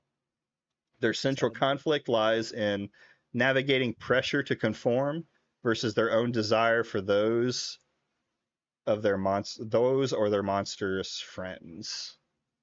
Nerdy I get the alchemist. feeling that a porn artist relates. Because my own senses are going. At least some Yeah, of them. I can see Labor that. Queen. Astral dance, divination, dream walking, eerie companion, friends in weird places. You are friends with some odd That's from people. 21, right? Yeah, It makes sense. yeah. Talk talk nerdy to me. Uh,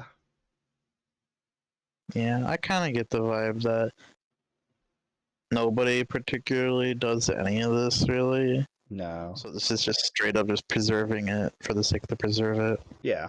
It's definitely a window into that time that we can look back on for years to come. The trickster. Trickster is a devious and calculating.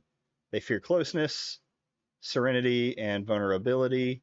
If they show you the truth of their heart, they'll be wearing a mask to do it. Gotcha. Right on the nose there with the art. Their central Very conflict. Sephiroth-y. Yeah. Their central conflict lies in desiring closeness while fearing vulnerability. Okay. Cold The Daisy mastermind. Dukes. It's the quiet person, right? Yeah, and in Who's the Daisy actually Dukes. in the Daisy.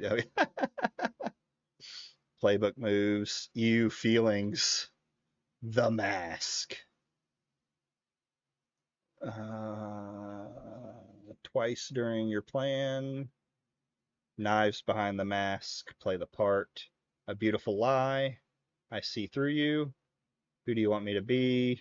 What are you afraid of right now? And then GMing the game. So I don't think we're going to go through this though, because I've got a pretty good idea how this game goes. And it's like one part Dating woke, sim. yeah, dating sim, wokey emotions, one part lesbian trap for straight women, one part sex game. Yeah. Because there It's like is, wink. It's constantly winking at you. yeah, it's constantly like bringing it up, and then it's like once you get into the room with the book and the people who want to play it with you, it starts to become very clear what's going on, right? The lip is the tell. Lip biting. Yeah, The double lip biting. the double lip biting. Like you're so evil, but your pinkness is enrapturing. Yeah, yeah. This is something else, and I don't know why no anti-wokes picked this up it's got all the buzzwords in it. I'm okay. I'm glad they didn't. Yeah, well, they wouldn't have done all the reading I just freaking did. That's for sure. If they can read, but it's got all the buzzwords. I mean, it's from 2021, so it's like literal cut and paste of that time and the progressive ideology. So weird game, absolutely weird. I'm glad I got a chance to read it. Fascinating. Here was one of them. Yeah. Sword. Lesbians. Thirsty Sword Lesbian. So go out and buy a copy. Maybe Grizzle here will talk me into doing a round of it. Yeah. Thirsty sword gaze does not come off the tongue, unfortunately. Well, that's the lesbian sounds better, right? It's a TTRPG, is that what it's called? Yeah, tabletop RPG. Yay. Gay tabletop RPGs, do they exist? Do they exist? From Reddit, absurdly queer TTRPGs. No, let's says Girl by Moon Knight. No, Crescent Moon. No. Can we see like it's everything's just women? Glitter Hearts. Glitter Heart. That sounds very It's also brony. lesbian. This is also very feminine. No, there's a guy there, but He's in drag. Well, you got to get your. It sounds like you got to get your gay friends into making some tabletop RPGs because the lesbians are. Isn't there the dating your dad simulator anyway? It's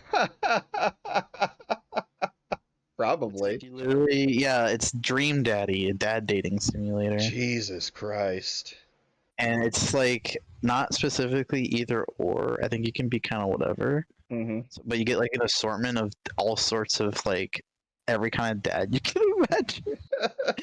Oh, From please literally stop. gamer to like flamboyant to just like the teacher. Oh my god. Very positive reviews. Very positive. People on the internet are sick. Are you kidding me? You would not guess the publisher and the developer and the publisher. You would never guess. Who? Game Grumps. Game Grumps made this game. Game Grumps. Oh, they better have voiced it then. All right. Yeah, I think we're done. We'll end a little early. Yeah, old man's got to get to bed. I want to get on VR. I need to get the taste of my not understanding this game particularly. You're gonna dream about it now. And all of the stuff that comes around with it. Well, anyways, thank you everyone for stopping by and enjoying my little journey here through Thirsty Sword Lesbians with my my buddy Grizzle.